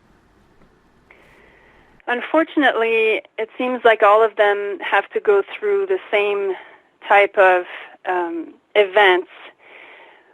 But it seems also, like Urban Avenger said, that they do deal with it their own way. And as he said also, they do have to be able to get it past them in the sense that it might not stop, it might never stop. So they have to be strong and not let them bother them. And I'm sorry I'm bringing Phoenix Jones again, but like I said, I patrolled for a while with him, and some people would threaten him. They would say, "Oh, I can kick your butt. I know I'm going to fight you, and I'm going to, put you down, blah, blah, blah." And it's just he cannot show any emotion regarding these threats. Well, so yeah, that's how they have to deal with that. It's funny you mention that because I actually watched a video of Phoenix Jones on YouTube earlier today, where he was challenged to a street fight, and street fights are legal in Washington State if both parties consent to it, and the police will actually let these two guys go. It's like a hockey fight where you just drop the gloves and go until the police break it up. But the rule is the law is that when somebody is out or says they have enough, you must back off. You can't just continue pounding them until they are unconscious or whatever. And it amazed me that, you know, I mean, he one-punched the guy. I mean, I wouldn't mess with this dude. I wouldn't. Nope, I wouldn't. But yeah, so that's one of the time where he decided to try to challenge the guy, and like you said, it's legal if the other person says, yes, I want to do it, I want to fight you. And he's the MMA fighter, so personally I wouldn't have even tried, but, you know, you saw what happened. No, I can very much see that. Were you there at that time, or is this a nightly occurrence for him? I was not there at that time. I don't believe it's a nightly occurrence or anything like that, but I know that sometimes he gets tired of people challenging him like that. However, this is a very rare situation. So how do these guys, and I'm sure you tried to get inside their minds a little bit, how do these guys and girls develop that mental fortitude and strength to not take this job home from the personal insults and bullying that they receive from the public who don't understand what they're doing? Never mind, you know, the police or the law system. You know, that's a lot of pressure on people to do something that they love and only to help, but to continually be criticized for. Yes, it's a lot to take. However, I often compare them to police officers or firefighters in the sense that whatever they see at work, whatever frustration they go through, they have to deal with it at work, or in this case, on the streets. What I'm saying is, when you work in a dangerous, when you have a dangerous job, you have to get through that. I was photographer for firefighters in Ontario, and I've seen things, but it's part of the job. You have to be able to cope with what you see, cope with what's happening, just like a firefighter or a police officer. At any point, do these ladies and gentlemen just break down? That's a good question. I haven't seen them breaking down, but again, I'm a journalist, so it might be different when I'm around. So I don't know. Are there the antithesis of the superheroes running around the streets? I'm not saying you're common criminals, but are there other people? Like, for instance, Batman has the Joker. Have you heard of any instances, Nadia, where the superheroes have had a super bad guy or girl that they're trying to chase down? In Seattle, I know there's a man who tried to appear as a supervillain, and he was challenging Phoenix Jones, but it seemed like it was more like a publicity stunt than anything else for this guy, who I don't even know who he is. But aside from that, I know that there is a man who was following Phoenix Jones and putting fire in trash cans and things like that. But I have never heard of a real-life supervillain who would actually follow a superhero trying to harm them. However, they do have real-life supervillains, but they're not villains. But that's a different story. Well, that's very interesting because, you know, a lot of people would wonder if there is an anti-character to this. Yes, so there are real-life supervillains, but they're not real villains in the sense that they don't patrol the streets and try to kill real-life superheroes.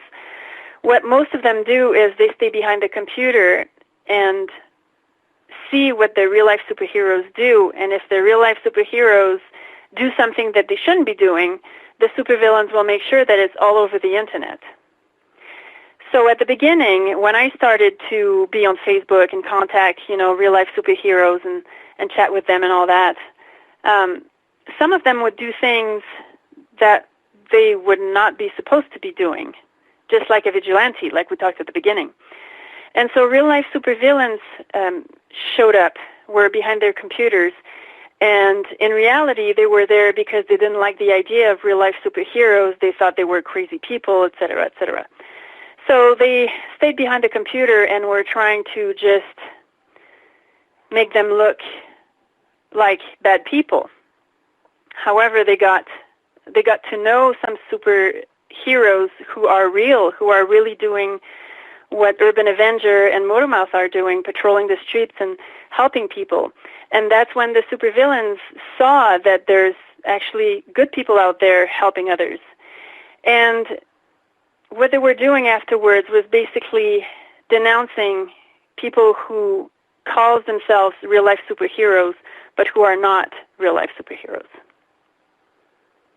Got a question from Gail here, who is asking, is there a national association of superheroes that superheroes would belong to?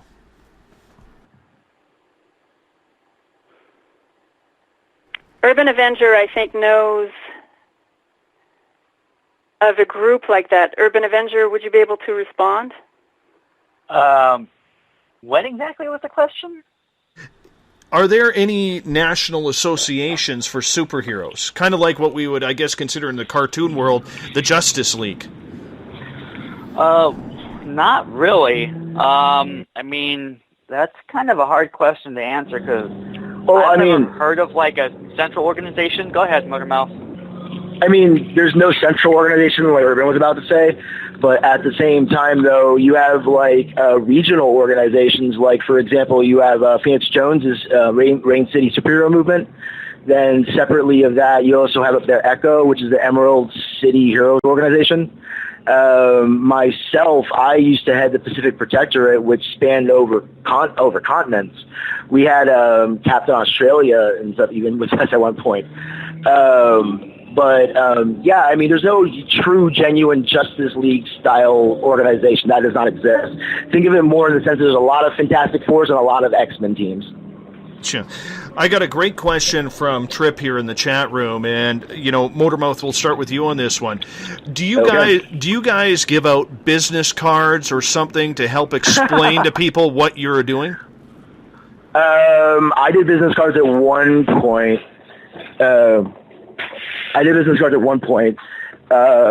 We were toying with the idea of doing the police-style baseball cards, but it never came to fruition. Urban, did you ever do business cards?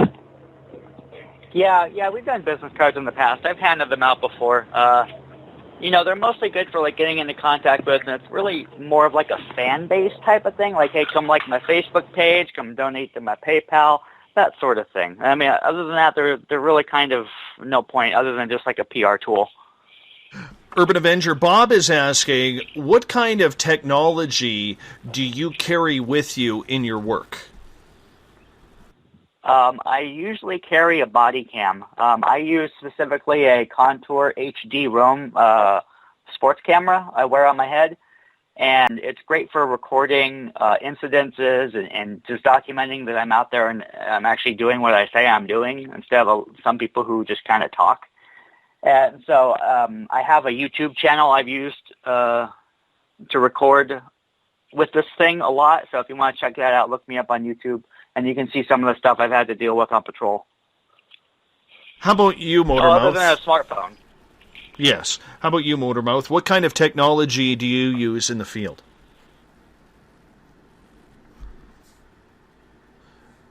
I think your phone is still on mute.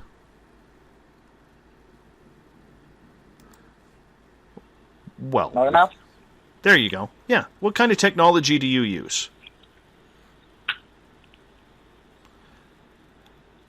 I don't. Are you talking to me? No, I was trying to get a hold of Motormouth, but I think his... Oh, sorry, I had you on mute. Sorry about that. That's okay, my friend. That's okay. What kind of technology are you rolling with on a daily basis? On a daily basis? I got an Android cell phone. I'm pretty low tech. I mean, I've always been pretty low tech. I mean, the most high tech I usually delve into is usually more of my weapons more than anything else. I mean, usually with tasers and whatnot.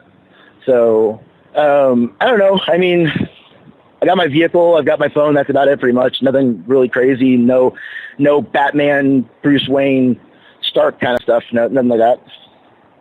No smoke bombs, so that way you can make a disappearing act?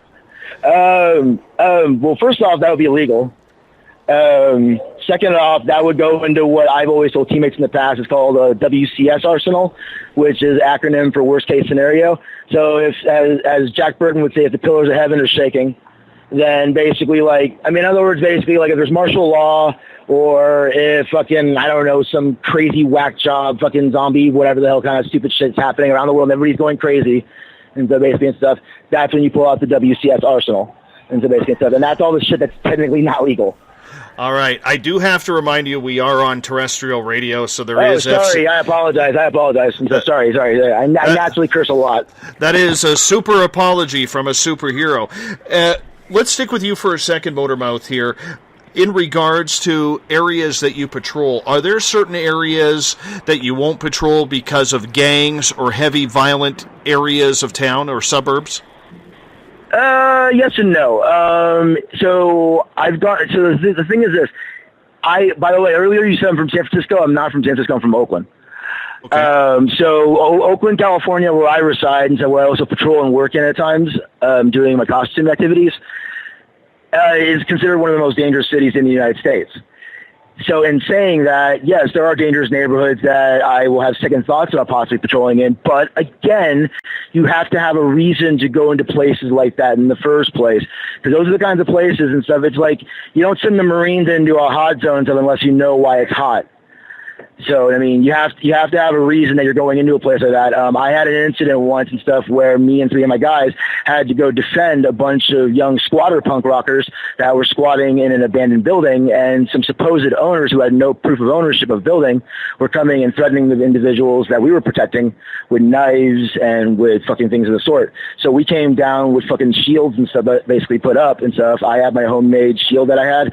I loaned out a police issue riot shield that I purchased many years ago to another one of my teammates, and we shielded up and we blocked those individuals from attacking those other individuals any further and stuff. So sometimes that kind of stuff does happen. I bring you in here, Urban Avenger, and this question comes from Andrew, who is asking, because of what you do here, do you get invited to make special appearances at events and birthday parties? Birthday parties, not so much, but yes, I have been invited to go speak at colleges and other public speaking events. I've been to comic convention panels in the past. It happens. Have you ever run across some of those idiots out there who are playing the creepy clown outfit? You know, I remember when that was happening, and there was a few sightings down here in San Diego where I live, but I never personally encountered anything. As far as I know, the whole thing was a hoax.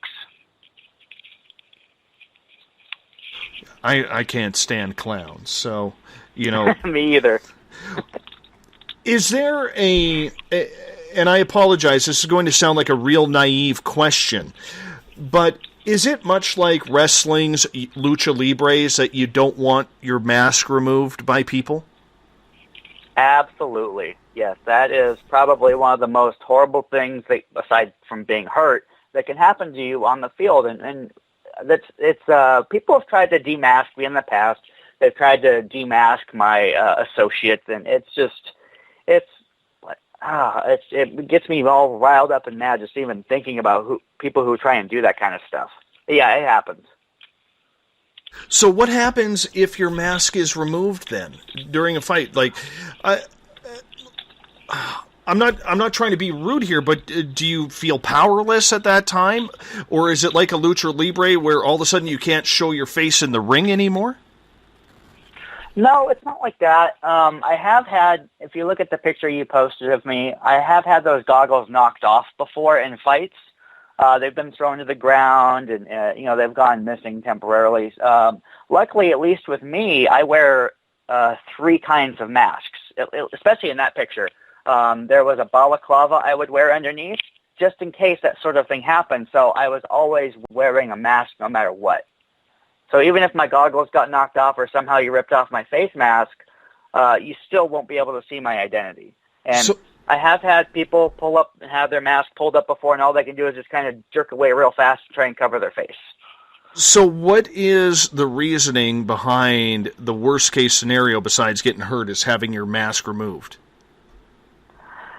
Well, it's a privacy thing mostly. We go out there and we hide our identities because people don't need to know who we are. And not everyone in the community wears a mask. There's people in New York who don't wear masks, and all over the place. There was a guy up in Portland, Oregon, who didn't wear a mask. And yeah, it's just personal preference, really. But what I try and do is I try and separate my two lives. Because especially in downtown, I've worked down there for years, and I've ran into a lot of the same people who I would encounter at work while on patrol. And I don't want to have those two worlds collide. Nadia, we bring you back in here for a second because I want to ask a question from Andrew here, if you don't mind, on Twitter. Sure. And he is asking, are there other countries involved with superheroes, like in Europe or Asia, that you're aware of?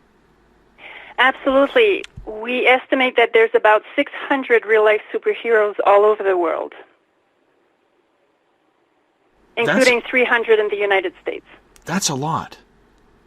It is a lot. What about in Canada? I know there's one guy, and I apologize, I don't know his name, but I do recall seeing a story about a gentleman in Vancouver. Thanatos, absolutely. I think he retired. He hasn't been reachable for the past year. However, there are also some superheroes in Montreal, Quebec City, Ottawa, and in other provinces as well, although I haven't been following them, so I'm not sure where exactly. But yeah, even in Canada, they're a little bit everywhere. And here we got Radio Man on this side. That's cool. That is very cool, because I didn't realize it was that big. So, I mean, if there is 600 worldwide, I mean, this is a very tight-knit type community. Would you say that? I would have to think about that answer. There are many superheroes who are part of the same internet forums, who communicate together. However, I wouldn't be able to say that it's all of them. No, very understandable.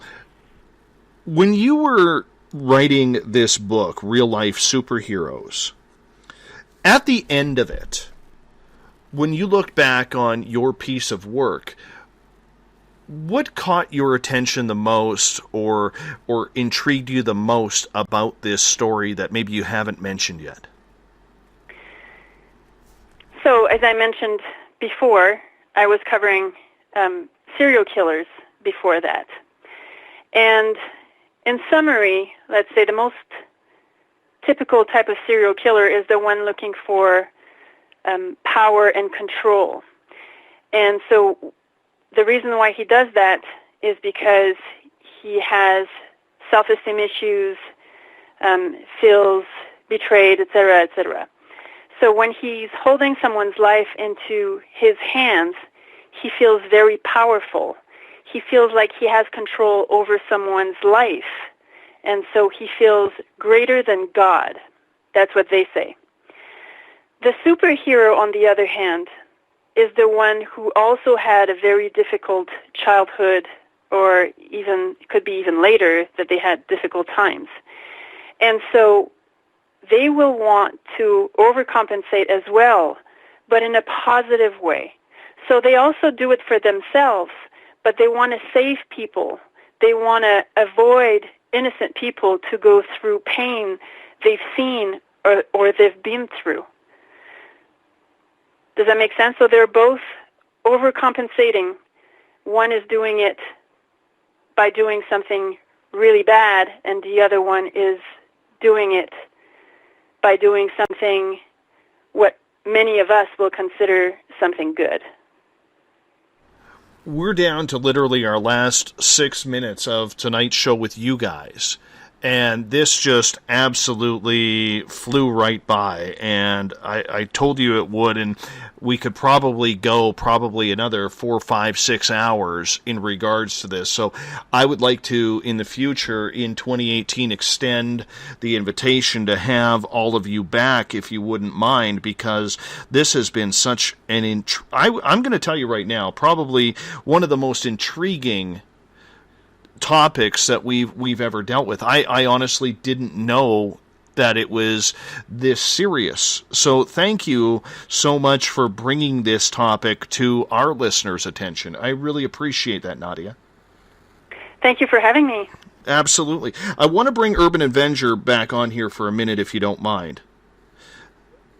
And then Motormouth, I'll ask you the same question in regards to this, but there's a lot of people, because we talk about the strange and weird on this show, from ghosts to UFOs and aliens and things like that.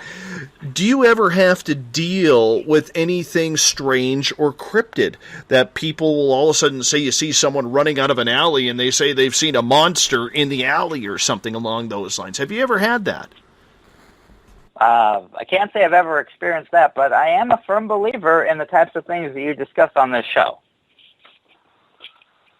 We may get another listener out of this. So we're going to get another listener out of this. That's what you're saying. Basically. Excellent. We're at 140,001 now. Perfect. Perfect. Motormouth, how about you? Have you ever had to deal with any real strange cases? I mean, sometimes you hear weird noises and stuff, then you realize it's just a homeless couple having sex. Or else you go ahead and, you know, you see someone come running out of an alleyway and stuff, and you might see a large shadow, but then you realize and stuff, it's just some beggar and stuff that the woman's just running from, and it's nothing. But every once in a blue moon and stuff, you want into weird stuff. Weirdest thing that I've ever personally come across was we were in Golden Gate Park and stuff, and we started hearing weird noises and stuff, and there were some tunnels and stuff down over towards Stanion. And we were going through there and stuff, and one of the guys decided to randomly throw on his UV light, and you could see under the UV light really weird paintings and inscriptions all under the underside. It looked like runes almost of some kind, all under the underside. I'm sure it was probably some homeless kid that did it or something of the sort. But at first we were like, holy shit, what the hell did we just accidentally stumble upon? And it was kind of trippy at first, but in the end we just kind of played it off for nothing. I'm going to ask my final question to you tonight, Motormouth, and then I'll pass it on to the other ones. Children are such an emotional attachment for most of us out there. When children see you out on the streets patrolling, and let's say they're coming home and it's late and they're with mom and dad or the movie, or maybe they see you at daytime hours or whatever it is, what happens when you're greeted by children? Urban, you want to do this or you want me to do this? Go for it, man. I'll do the same thing. Okay. I've actually had this happen to me twice. One time, actually, it's funny. It's a movie theater in the family. I was on patrol with a couple of my guys, and we were walking around and stuff. We were down in the Jack London Square area of Oakland. And we were coming around a corner, and there was this mom and his dad and his daughter and the son. And they didn't know to us first and stuff. And then one of my other guys, me and his angel and stuff, he ended up waving. He didn't say anything. He just waved. And the kids both smiled and waved back. And then everything was kind of cool, and the family just kind of walked along. And there was nothing else said. It was that simple. And so the parents, I think, were kind of weirded out. I'm pretty sure they were weirded out. But, I mean, at the end of the day, it was you know, it was calm, it was cool and stuff. And the kids took something I'm hoping positive away from it, saying, like, hey, there's actually guys that wear costumes out there doing good things. Wonderful. You know, which is the whole idea of what we're doing in the first place. It's why we do it. Wonderful. And I'm curious, with you, Urban Avenger, how has the reaction from children been with you? It's been mostly positive. I mean, you get the little kids, like toddlers, who are maybe, they're a little scared and they don't understand, but you get the older kids who are maybe between like 5 and 12 who absolutely love it. You know, they get really excited and they're like, oh my God, it's a superhero, and they want to take your picture, and you get down on one knee with them, and you know, you talk to the parents, and it's a really amazing thing to experience when you're out there and you're dealing with all these drunk jerks and they're throwing things at you and they're yelling and cussing, and all of a sudden there's this little cherub, you know, lights up your whole night. It's really great. That has to be just an amazing feeling. And Nadia, I'm going to end the night with you here. This is almost a series of books you could be writing on this topic for real-life superheroes. Do you plan on expanding this into other novels, or is this something that it's a one and done? Good question. I don't know if I can answer right now. I'm still thinking about it. How much fun was this to write? It was fun. However, there were some negative parts of the experience which are in my book, but most of it was fun. And when it was outside the internet, outside of the chats with certain people and everything, it was really fun. We only have about 30 seconds here left tonight. Nadia, I want to say thank you for bringing on Urban Avenger and Motormouth once again onto the show for Real Life Superheroes. Where can people find your book? Pretty much anywhere in the United States and in the biggest stores in Canada as well. And, of course, Amazon online. Wonderful. Nadia Fezzani, the author of Real Life Superheroes, along with Urban Avenger and Motormouth, Real Life Superheroes out of Oakland, California and San Diego, California. 2 of 600 superheroes, real life superheroes around the world. What an amazing story. And growing. Coming up in hour number 3 of Spaced Out Radio tonight, I am going to be joined by Lighting the Voids, Joe Roop, who's going to break down what it's like to now be hosting Spaced Out Saturdays, and we're going to talk some superheroes as well. We'll be right back after this. Looking for a place to advertise at a very reasonable cost? Look no further than Spaced Out Radio. Spacedoutradionov.com has an advertising tab that you can click to check out our daily, weekly, and monthly packages to play on the radio, or our website including social media. From commercial spots to banners, we have it all. Check out our competitive pricing today.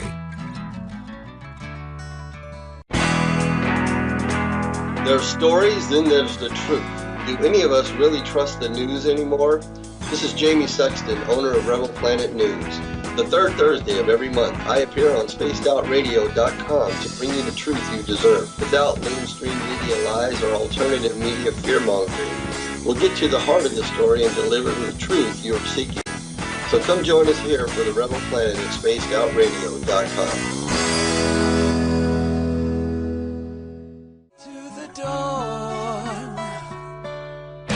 We are lighting the void on Saturday nights on Spaced Out Radio. Hey, this is Joe Roop, and I'm hanging out in SOR headquarters every Saturday night, bringing you the latest news when it comes to the weird and strange. Bigfoot, occult, UFOs, ghosts, and everything in between, I got you covered. You can tune in to SpacedOutRadio.com starting at 9 p.m. Pacific, midnight Eastern Time. Come travel into the void with us on Spaced Out Saturdays. Not ready for bed on Saturday night? Right after Spaced Out Saturdays, hop on over to S4 with Corey Ruiz and me, Eric Cooper from Forest Moon Paranormal. With S4, there are no limits to what we try and uncover. From government conspiracies to helping clean up the paranormal, no topic is safe on S4. We get to the heart of the matter, of the subjects you want to learn more about. So tune in on S4 starting at midnight Pacific, 3 a.m. Eastern, only on SpacedOutRadio.com. Visit purpleplates.com today. For over 40 years, the Purple Energy Plates have been delivering amazing results for their many customers. Inspired by the great genius Nikola Tesla, the harmony, healing, and energetic effects of the plates have proven over and over to be beneficial and often miraculous to thousands of customers. Check their site for daily specials and choose from their many energy products. You won't be sorry. Visit them today at purpleplates.com. Hi there, I'm Butch Witkowski, lead investigator with UFO Cop. On the final Monday of every month, you can listen to me and host Dave Scott on Spaced Out Radio's Strange Days. We're going to get to the heart of the matter when it comes to what's happening out there. People are seeing and experiencing things from ET contact to Bigfoot, and I want to hear about it. Your experiences are what we investigators need to help solve these unknown mysteries. So tune in at spacedoutradio.com to the final Monday of every month from Butch Witkowski's Strange Days. This is Eric Markham, news editor for the Spaced Out Radio's The Encounter Online. We have put together a great team of writers and journalists from all over the world to bring you top-quality paranormal stories, from alien encounters to the latest conspiracies. You won't find any of that fake news here. True stories and top-notch reporting as we look to bring these experiences to the mainstream. The Encounter Online, only at spacedoutradio.com. Do you want to know the truth? Do UFOs exist? Are aliens real? Are the governments hiding the biggest secret in history? We're UFO seekers, and we're on a hunt for the truth. Subscribe to our YouTube channel and follow along with us as we journey across the United States, visiting UFO hotspots and alien hotspots, trying to document the UFO phenomenon. Catch us on Spaced Out Radio every third Monday of the month as we discuss Area 51, UFOs, and more. And also, don't forget to subscribe to us on YouTube. Become more intimate and interactive with Spaced Out Radio. Join our Space Travelers Club with your new membership.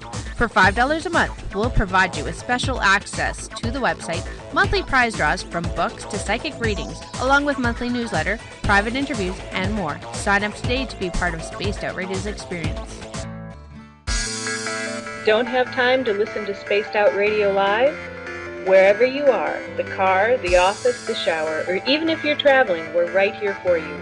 Each Spaced Out Radio show can be found on iTunes, TuneIn, and on our YouTube channel, Spaced Out Radio Show. It's the perfect way for you to catch up on our shows. For more information, just head over to our website, spacedoutradio.com, and tune in to us today. There's a lot of strange going on in this world, and we can help you find out what's going on with you. Paranormal, cryptids, UFOs in the sky, aliens in your bedroom tickling your toes. We have the investigators you need to find out the answers you deserve. All you have to do is head to spacedoutradio.com. Your information is 100% confidential. The SOR Sightlines Report. It's free, and we're here to help. You hear footsteps in the empty room above you. A rocking chair begins rocking by itself. Don't be afraid of the things that go bump in the night.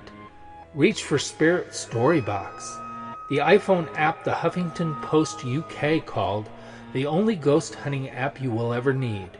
Spirit Storybox. The spirits are telling their stories. It's Cosmic Sundays with me, Elizabeth Anglin, in Cosmic Passport. Let me take you down a 3-hour spiritual journey where we will get into everything from ET contact to Psychic Sundays. It's a journey of listening and learning together with some of the best professionals in their fields. You can tune in to Cosmic Passport at spacedoutradio.com every Sunday, starting at 9 p.m. Pacific, midnight Eastern.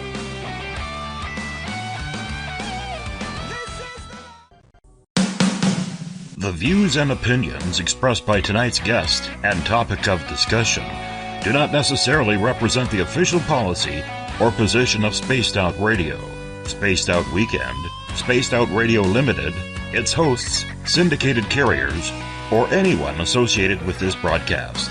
You're listening to Spaced Out Radio with Dave Scott. Follow Dave on Twitter at Spaced Out Radio and hashtag Spaced Out Radio. And on Facebook, Spaced Out Radio Show. Now, back to the program. Welcome back to the third and final hour of Spaced Out Radio tonight. I am your host, Dave Scott. Great to have you with us.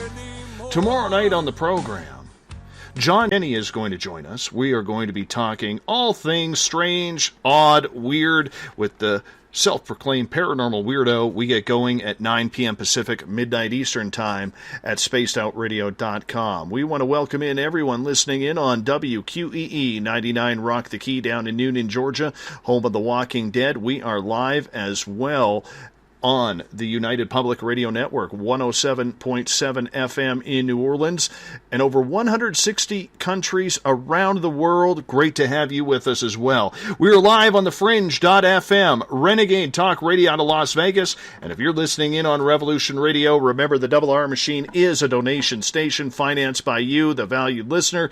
Head on over to freedomslips.com and donate today. Bill Cardwell has set the password for tonight in the SOR Space Travelers Club. Infantocracy. Infantocracy is your password. Make sure you use it wisely, Space Travelers, as Bill sets the password each and every night right here on the mighty SOR. Now, if you want to follow us on social media, you can do so on Twitter at Spaced Out Radio. Use the hashtag Spaced Out Radio if you want to connect live with me during the show as well. You could give our Facebook page a like, Spaced Out Radio Show. You can also join us for live chat in the SOR Space Travelers group. That would be awesome. We're on Instagram, Dave Scott, SOR. Subscribe to our brand new YouTube channel, Spaced Out Radio. No longer Spaced Out Radio Show. So if you're looking for the archives, they're on the new channel. You got to subscribe to that, unsubscribe from the old one. And we're also on iHeartRadio in the United States, TalkStream Live. Tune us in on TuneIn. Download and subscribe to our shows on iTunes. Our website is spacedoutradio.com, where we have a plethora of features for you, including joining the SOR Space Travelers Club for $5 a month, rock out to some Bumblefoot, shop at our Spaced Out Radio store. You can also read up on the Encounter online. We got brand new news happening there every single day, and we have great videos from UFO Seekers and Contact TV. Hour number 3 tonight, we're bringing in Joseph Roop from Lighting the Void on thefringe.fm, and Joe is also taking over Saturday nights, Spaced Out Saturdays, from Dave Cruz, who's had to step away due to family commitments. But Dave will be back doing some fill-in hosting for us because he's just that awesome of a guy. Joe Roop, how you doing, buddy? Man, riding the wave as usual, living the dream, especially now, bro. I'm part of Spaced Out Radio. What do you think your superhero name would be?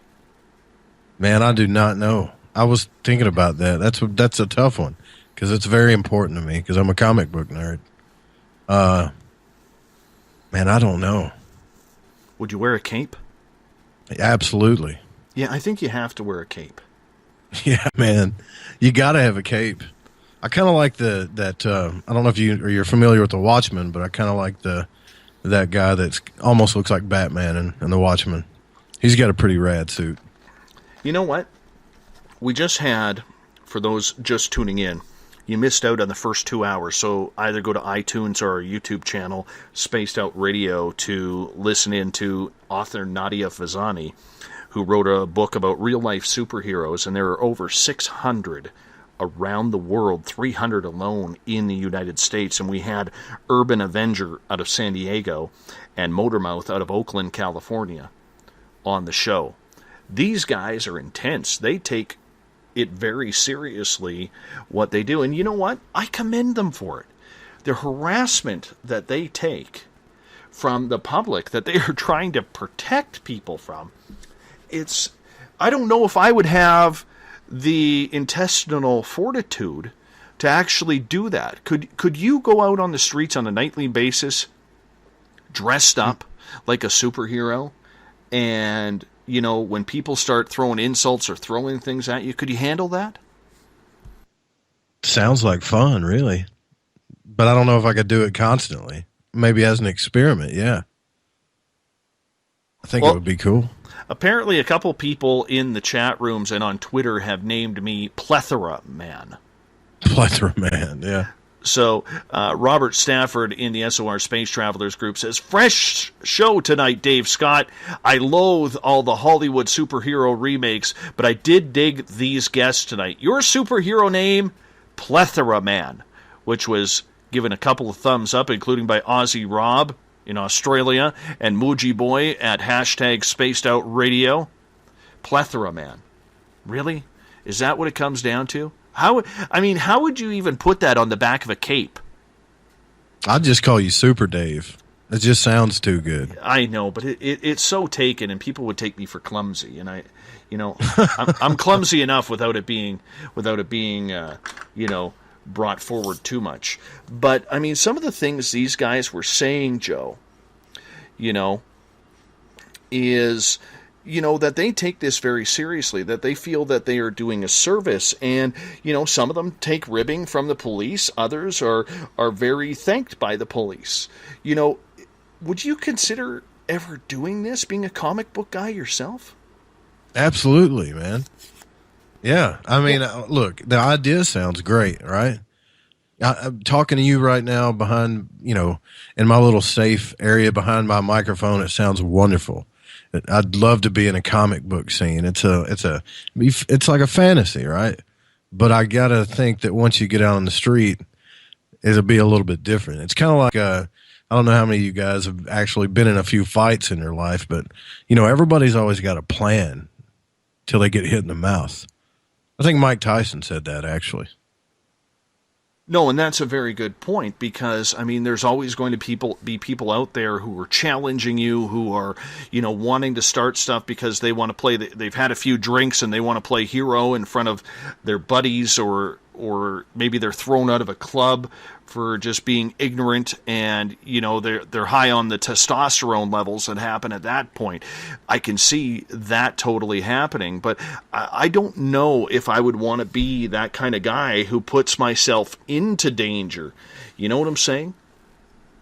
Yeah, it takes some intestinal fortitude, I think, is an understatement. It takes some guts, for sure. Yeah.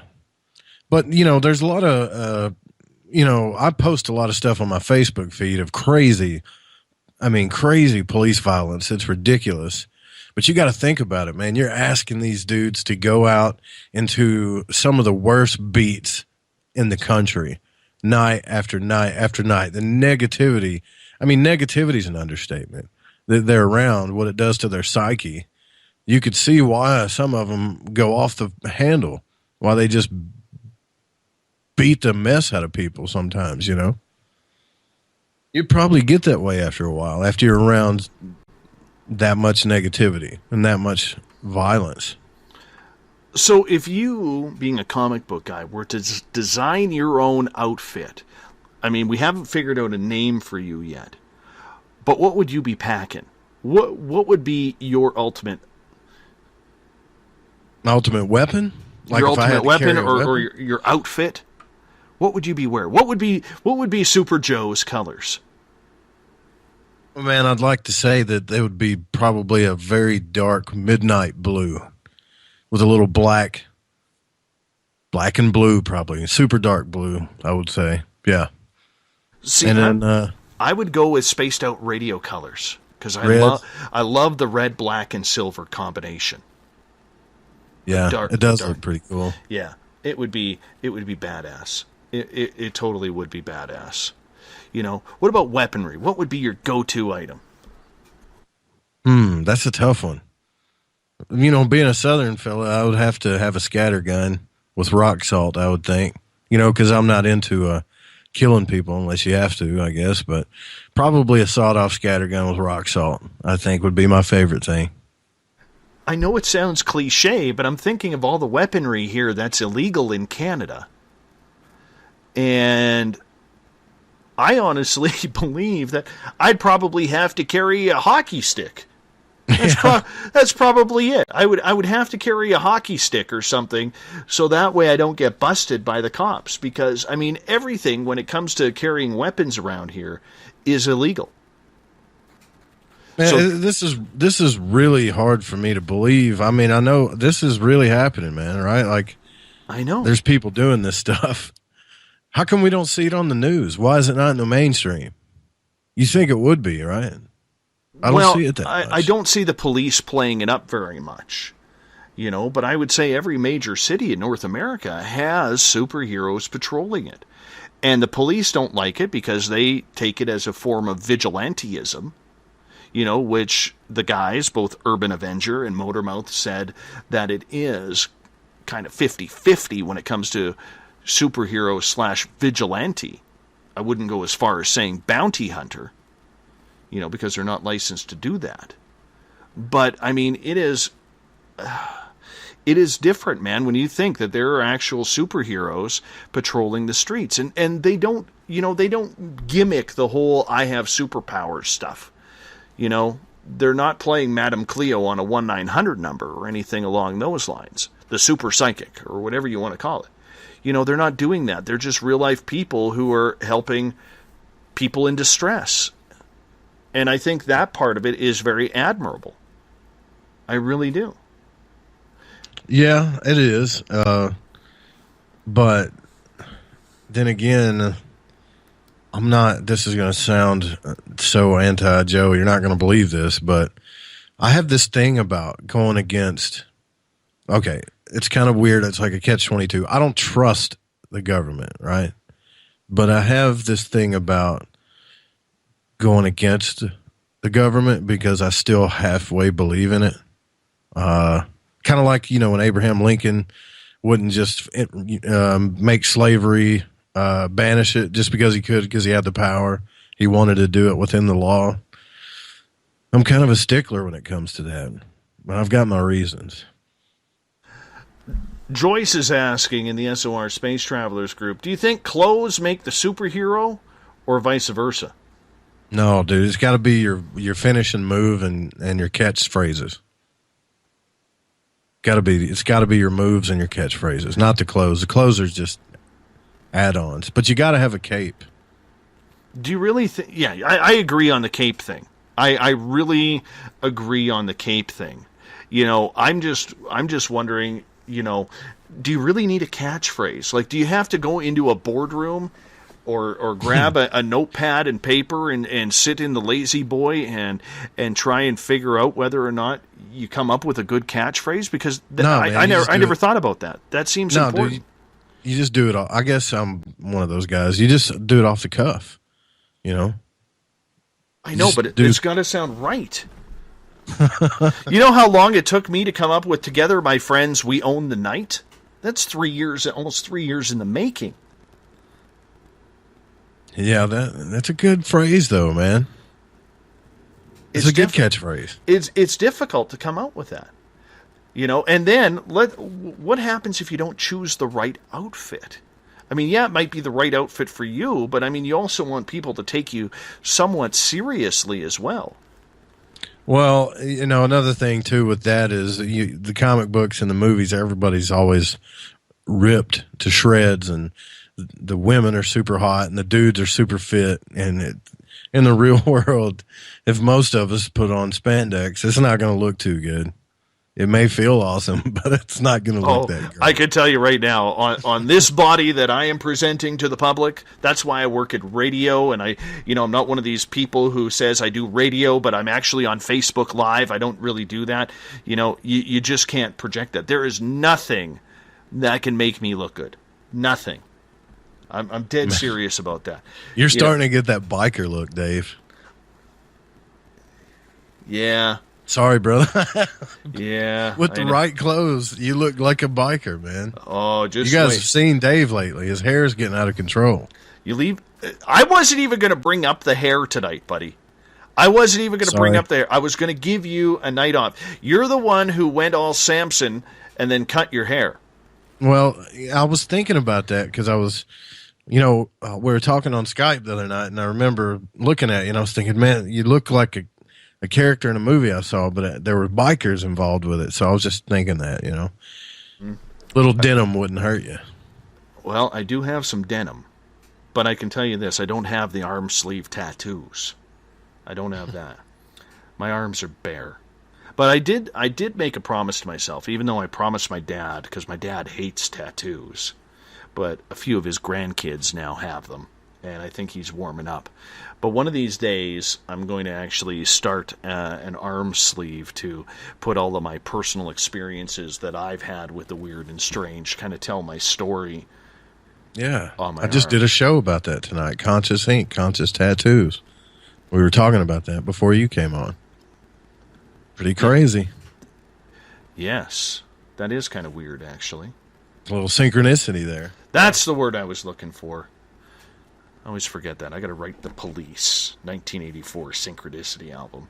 Now I'm dating myself, but that's okay.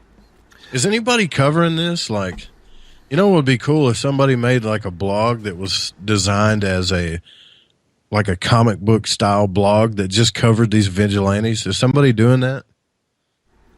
I'm sure. Well, Nadia Fezzani, who we had on tonight, she just wrote the book Real Life Superheroes.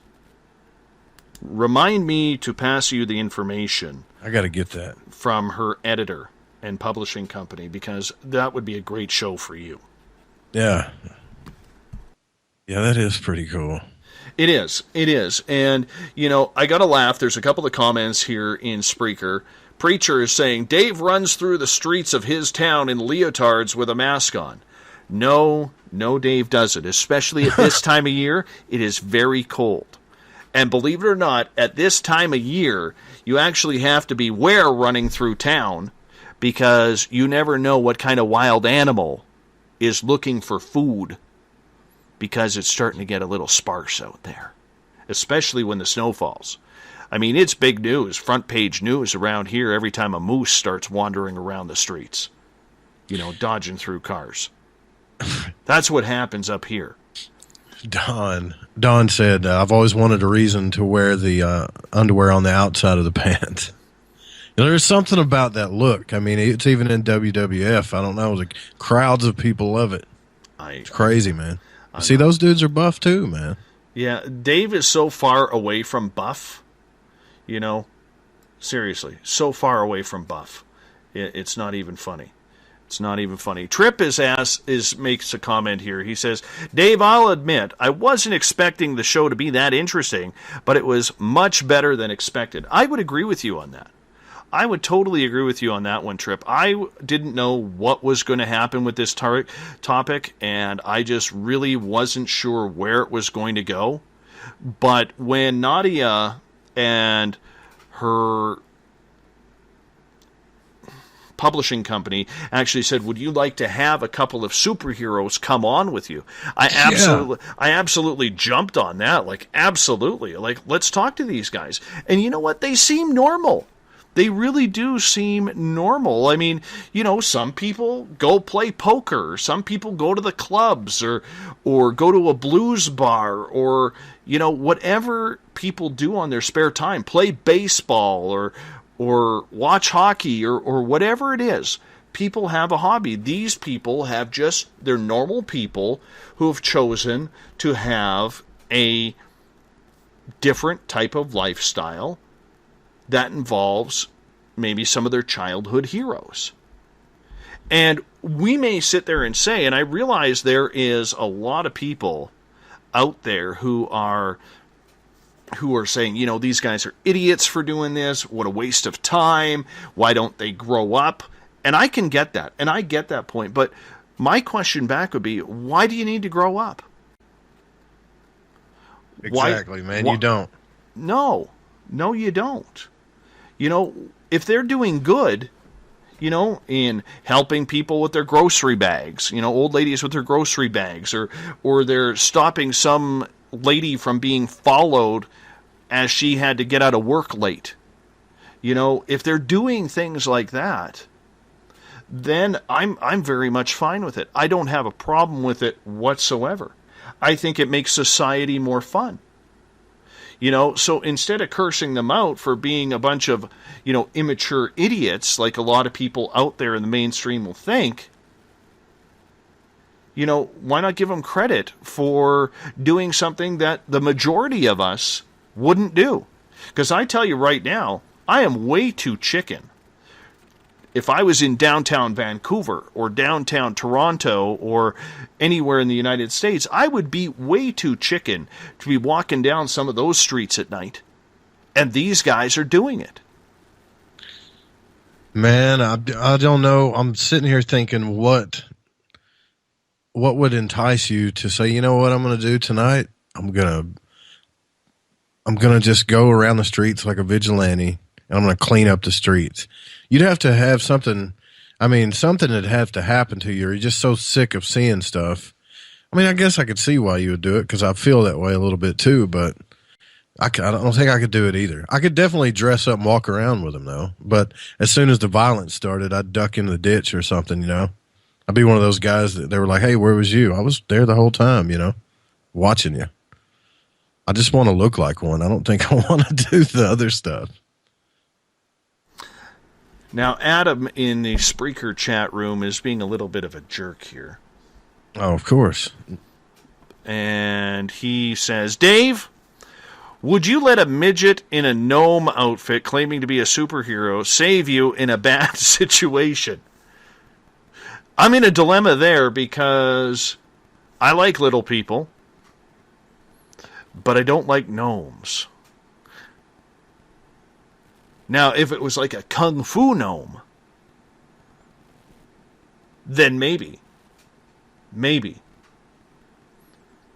Are we allowed are we allowed to say the word midget? Is no. That still allowed? No. You can't do it. I mean, you can. Why? Because they don't like it. Now, I have actually heard contrary to that little people are getting upset that people can't call them midgets anymore because that's what they are. I don't know. the last time I had an interaction with a little person, I said the word midget, and they got pretty upset. Really? Yeah. I mean, I pulled up. I was in a Dodge truck, and he wanted a ride to the store. And the funny thing is, this guy's name was Mr. Biggs, right? I mean, he had a comic book name, right? A little, like, Italian guy with hair all over him and gold chains, but he needed a ride. Anyways, I had to pick him up and put him in the truck. It was very weird, but I did it because I didn't have a choice, and neither did he. And I said, boy, I wasn't thinking. I said, you midgets are heavier than you look. And, man, he went off on me, dude. Oh, my goodness. That's bad. It sounds, see, when you say it, it sounds bad. So, no, you're not supposed to say that. He said, that's not the correct way to address me. And I said, oh, I'm sorry. What do you want me to say? And he said, little person or dwarf, or you can just call me Mr. Biggs. How about that? I mean, he got mad, See, I think the word dwarf is more insulting. That's just me, though. Yeah, totally. I've never called anybody a dwarf. I don't think I ever would. I would find that politically incorrect. I don't know. This is making me feel weird talking about it, man. Me too, man. Me too. Oh, by the way, Dawn in the Spreaker chat room is hitting on you because she says Joe's superhero name should be the Velvet Voice. The Velvet Voice. The Velvet Voice. That might be cool, but I don't think it's gonna. I want to see anybody down. I want to see your trunks for that, man. I want to see your trunks for that. As long as there's a cape, I'll wear anything. As long as I get to wear a cape. You go like Nacho Libre? I would, man. Yeah. Trip is asking, would you call guardian angels superheroes? I'm assuming the people that, walk the streets in a guardian angels type gang. One of those good gangs that's out there. Or I don't know if he's talking about that or not. I would assume so. I would call them superheroes because they're out there helping, doing good. So I totally would call them that. Have any of these people been arrested? I mean, the police. Is there any counts of them being arrested where we could see what they look like? Okay. Well, there are messages and topics out there where people have got themselves in hot water with the police by doing a little bit too much, and getting a little too involved, and maybe that's due to ego or the police not understanding what they are up to. But yes, some superheroes have been handcuffed and arrested, but they're usually released right away. Interesting.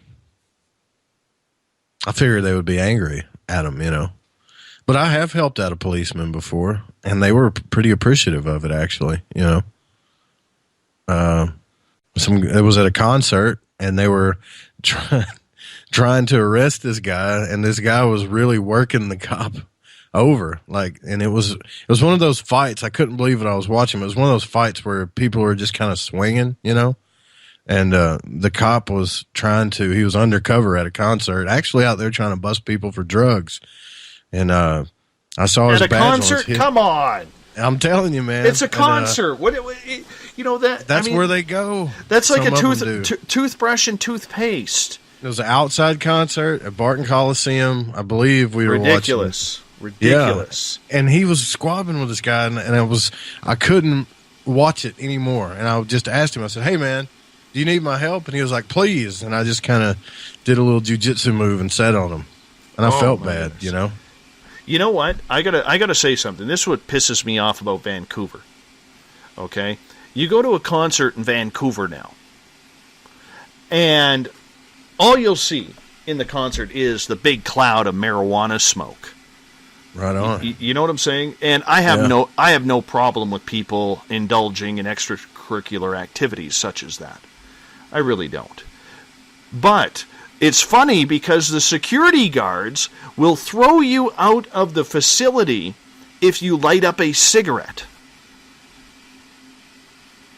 Really? So when I went to GNR back in September, this guy had some wicked, wicked good stuff behind me. I got stoned off of it, because he was kind of blowing it I was a row below him, and he's kind of blowing it in our direction. Kind of hard not to get the secondhand quality.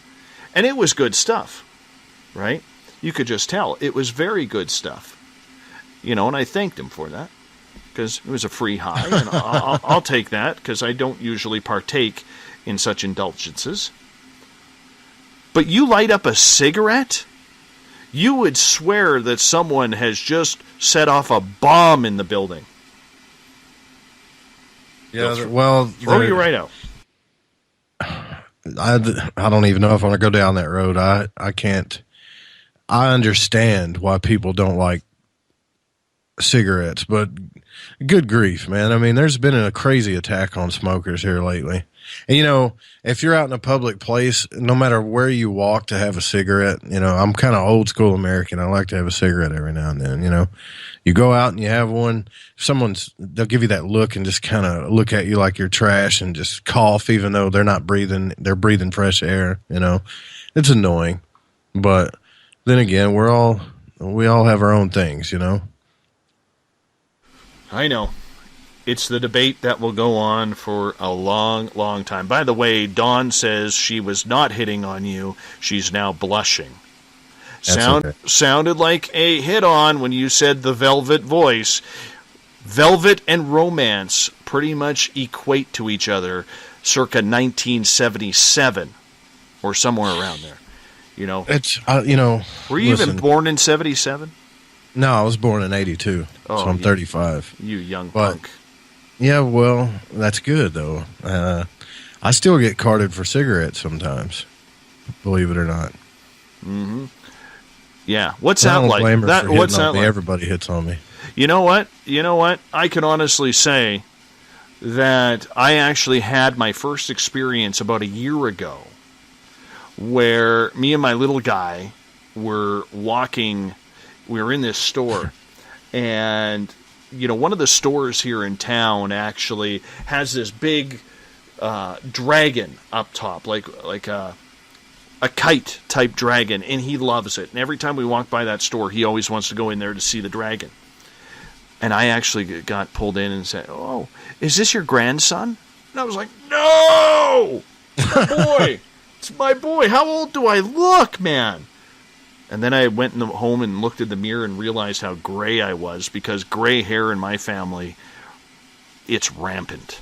Rampant. If you're not careful, you'll get that Gandalf thing going, you know. Well, that's why I'm growing out. Jamie Sexton says I should diet. Diet the hair and diet the gut.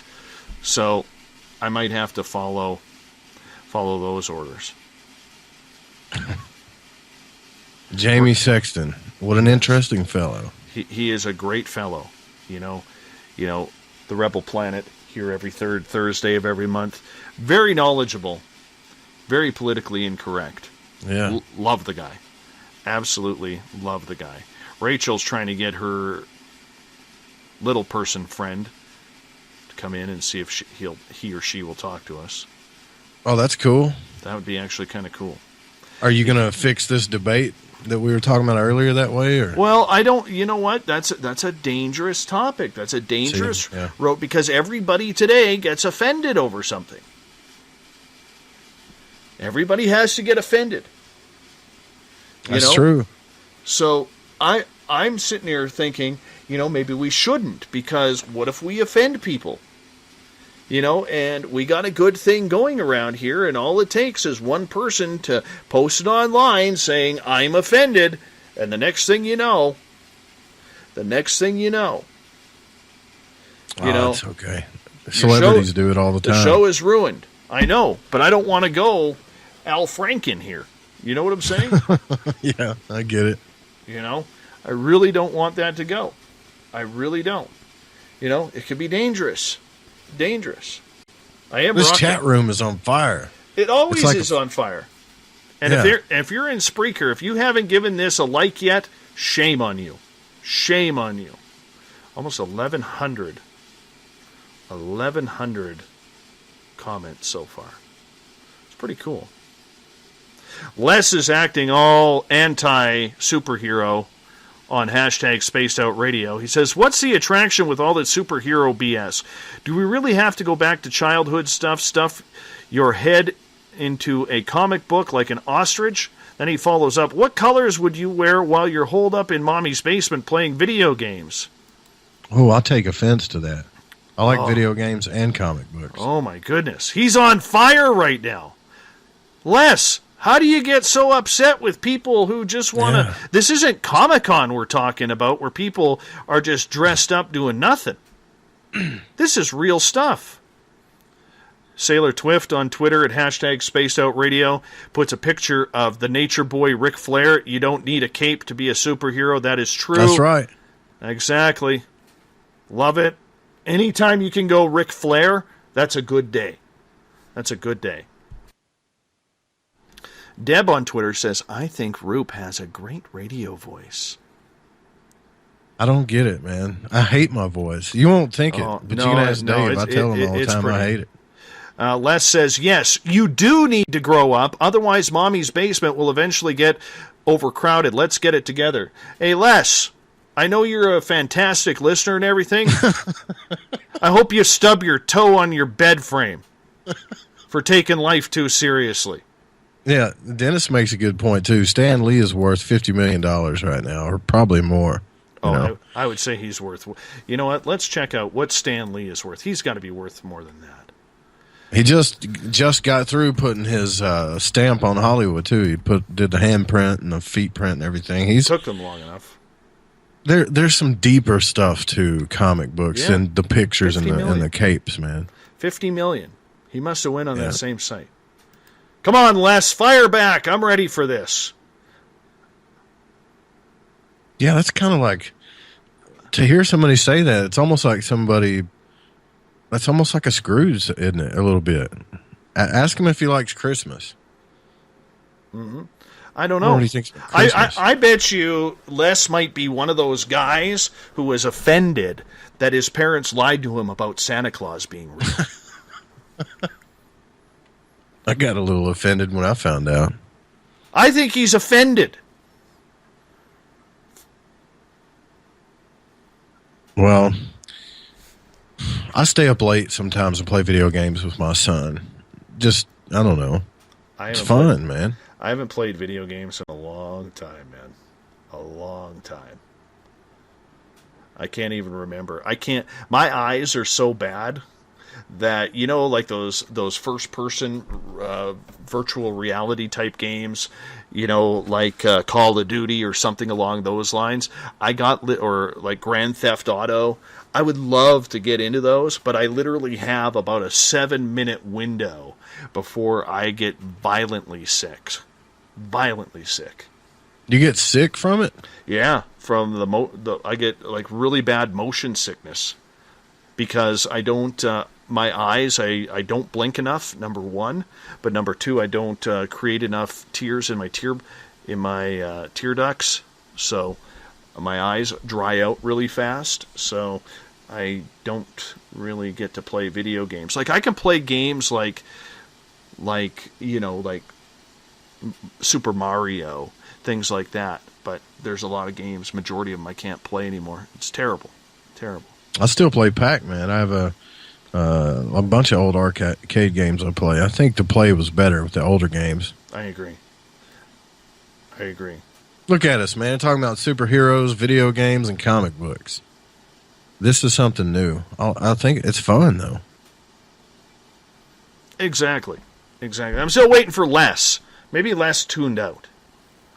Come on, Les. Maybe I should tweet him. Should I tweet him? Yeah, I guess. I don't know.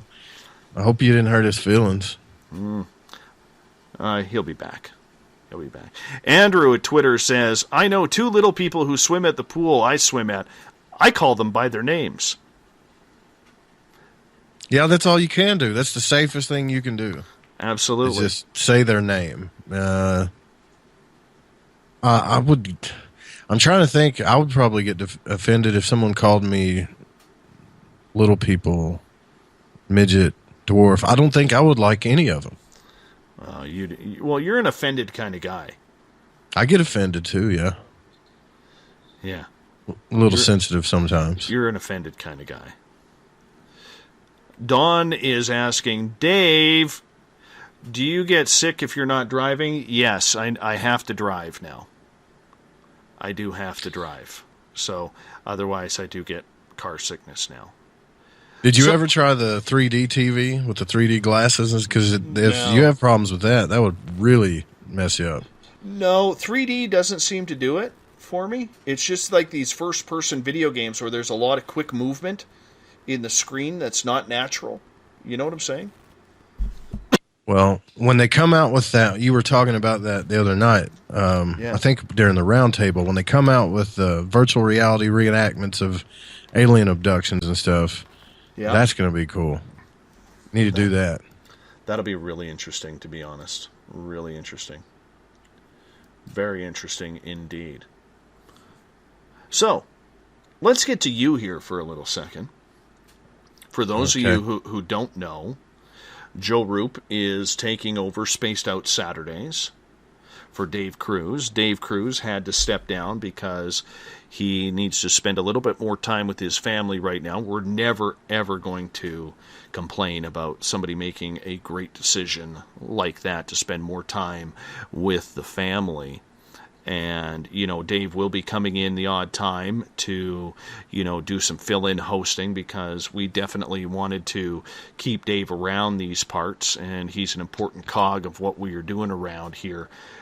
And, but with you, Joe, for people who don't know you or maybe haven't listened to you on Lighting the Void at thefringe.fm, what are you all about? How did you get into this? Well, I got into this through, it started out in spirituality is where it started, the esoteric. I was decoding things and grabbing every book from the library I could and started making my way towards the esoteric sections of the library. And then this was like in my 20s, and I started tapping into late night talk shows and even podcasts and stuff. And I started I don't know, man. I just became attracted to all of it. And I would say within the past 5 years, I've started to get interested more into the connection between that and science. And especially when it comes to ufology. So that's pretty much what I'm all about now. I mean, I love late night radio. The second I started listening to it, I couldn't put it down. If it wasn't Art Bell, if it wasn't, whoever show it was I was listening to, I was always up at night listening to this stuff. And there's so much to learn. And I'm curious about so many things that it's entertaining for me. I almost feel like I'm an alternative news junkie, a paranormal junkie, an esoteric junkie. That's what I'm about, really. But I'm out in a place where I live in I would say out in the middle of the woods in an undisclosed location somewhere in the central Arkansas out in here. And I didn't find too many people that wanted to talk about it. So that's why I found my crowd on the internet, So explain where or what direction you're going to be taking Spaced Out Saturdays. Well, Spaced Out Saturday is, when I was doing Lighting the Void, I would have a lot of people say in the chat room on that show, you need to do a 3-hour show. These shows are ending too quick. And I was breaking into ufology. I had a lot of people in the esoteric on the show, scientists on the show, and my curiosity for ufology is starting to kick in. So this is all kind of working perfect. So I'm really studying into that. And I'm not saying it's all going to be about ufology, but I plan on going into that realm a lot more on Saturday nights, and trying to find. That's right. Come over to the dark side. Come over to the UFO side. And I'm trying to find the. I don't know. I've learned a lot from you about being a journalist, so I'm looking for the next big story. That's what it's going to be about. Doesn't mean I won't have guests on that are big time people and anything like that, because they're part of it, of breaking these new stories. But that's what I want it to be about. I'm hoping I can break something loose here on Spaced Out Saturday. I think you're going to do a great job. And, we do a lot of UFO stuff on here and try and break some news. I actually, speaking of which, and I'm not trying to make this about me here, because that's not really what this is about, but everybody knows around here I've kind of been on the, let's get to the truth with the Tom DeLonge thing. And so he put out a point on his Facebook account that one of our listeners, Dennis, tipped me off to yesterday, saying that they plan on, the To the Stars Academy plans on releasing a bunch of real UFO videos and, taking them out of top secret and bringing them to the public. So I sent DeLonge a tweet last night, and I said, along the lines of, does this mean you're going to actually open up to the media now rather than stay with your secular crowd? I couldn't believe I got 7,600 followers on Twitter. Now, I realize it's not a lot. I didn't get one single reaction to that, and DeLonge never responded. Well, there you go, man. I mean, that's the guy's protected. What are you going to do, I don't think he can say anything without somebody else to say so now. He's put himself into that ring. Well, I do find it funny because he used a hashtag that a certain late-night radio host uses. What is that? What do you use? Hashtag Game Changer. Well, that's a safe show. Well, let's be honest. I realize that. And I don't, I have nothing against that other show, right? What I am against is biased media attention. That's what I don't like. Are you in the bathroom? No, man, that's not me. Sounds like you're like there's water running or something along. That's not me. I hear it too, but it's not coming from here. All right. I'll mute my mic just to prove it. Maybe it's coming from my area. Sounds like it's coming from your area. Actually, I was going to say something to you about it. I know what it is. Mrs. SOR is having a shower upstairs. That's what that is. I had to take my earpieces out because literally in the old log cabin here, which is, the drain pipes actually go along the walls here. I've got them all covered up and make them look like wood that we're in an actual wood log cabin. But I'm shaking my fist at Mrs. SOR right now. Shaking my fist. That's terrible. Who does that? I just had to do a show with Lisa Beretta, and she couldn't help it. I mean, her computer was humming the whole time, and just one of those things, man. You're trapped. You can't go yank her out of the shower. That would be some great radio, though. A-Hole Skeptic says at hashtag Spaced Out Radio, it's not an eye moisture thing. POV games can give you motion sickness because the visual motion does not match with what your inner ear is registering. First one I tried way back when, I had a headache for 24 hours. No more of that stuff. Thank you for clarifying that. I really do appreciate that. Mike B says at hashtag Spaced Out Radio, Dave, it's not that people get more offended nowadays. It's that people are less tolerant of douchey people. I don't know about that. I don't know. Is that a sly? What about Screaming Lady when Donald Trump got voted in? No! Where everybody thought she was going to morph into the Incredible Hulk or something along those lines. So my tweet to DeLonge was, hey, at Tom DeLonge, with the new hashtag UFO vids you are releasing for the at To The Stars Inc., are you going to grant media requests, or will we continue to have our requests denied in favor of your slight few media friends? Asking for my 140,000 nightly listeners. Hashtag Spaced Out Radio. Interesting, eh? Well, I'm not even going to touch that. I don't think I've given up on that after I sent out an email and they emailed me back and said I'm emailing the wrong person. I emailed the right person. I haven't heard nothing. I'm just, I kind of know the story of what's going on there. You're not going to see that guy on any shows that's not safe for him to go. He tried it with Rogan because he didn't have a choice because of Rogan's got such a great audience. And I'm sure Rogan blindsided him a little bit, but he won't be back on there probably not anytime soon. But he's only going to go on the safe shows, man. That's just the way it's going to be. I He's only realize going to that. respond to the safe people too. Yes, but man up. Man up. Okay? Stop bragging and man up. Take the tough questions. Right? Don't sit here and call people out and then you don't even man up yourself. Okay? The problem is people in DeLong's position who have, pretty much been catered to his entire professional life, because let's face it, rock stars are very catered to. They get used to that. But you've delved into a realm where the entire, he'll brag that the entire world, everybody on this planet, is affected by this. So talk to people about it. At least you got an email back from them. You know what I'm saying? At least you got an email back. I didn't even get an email back. I'm a month and a half in. I'm kind of cranky about this.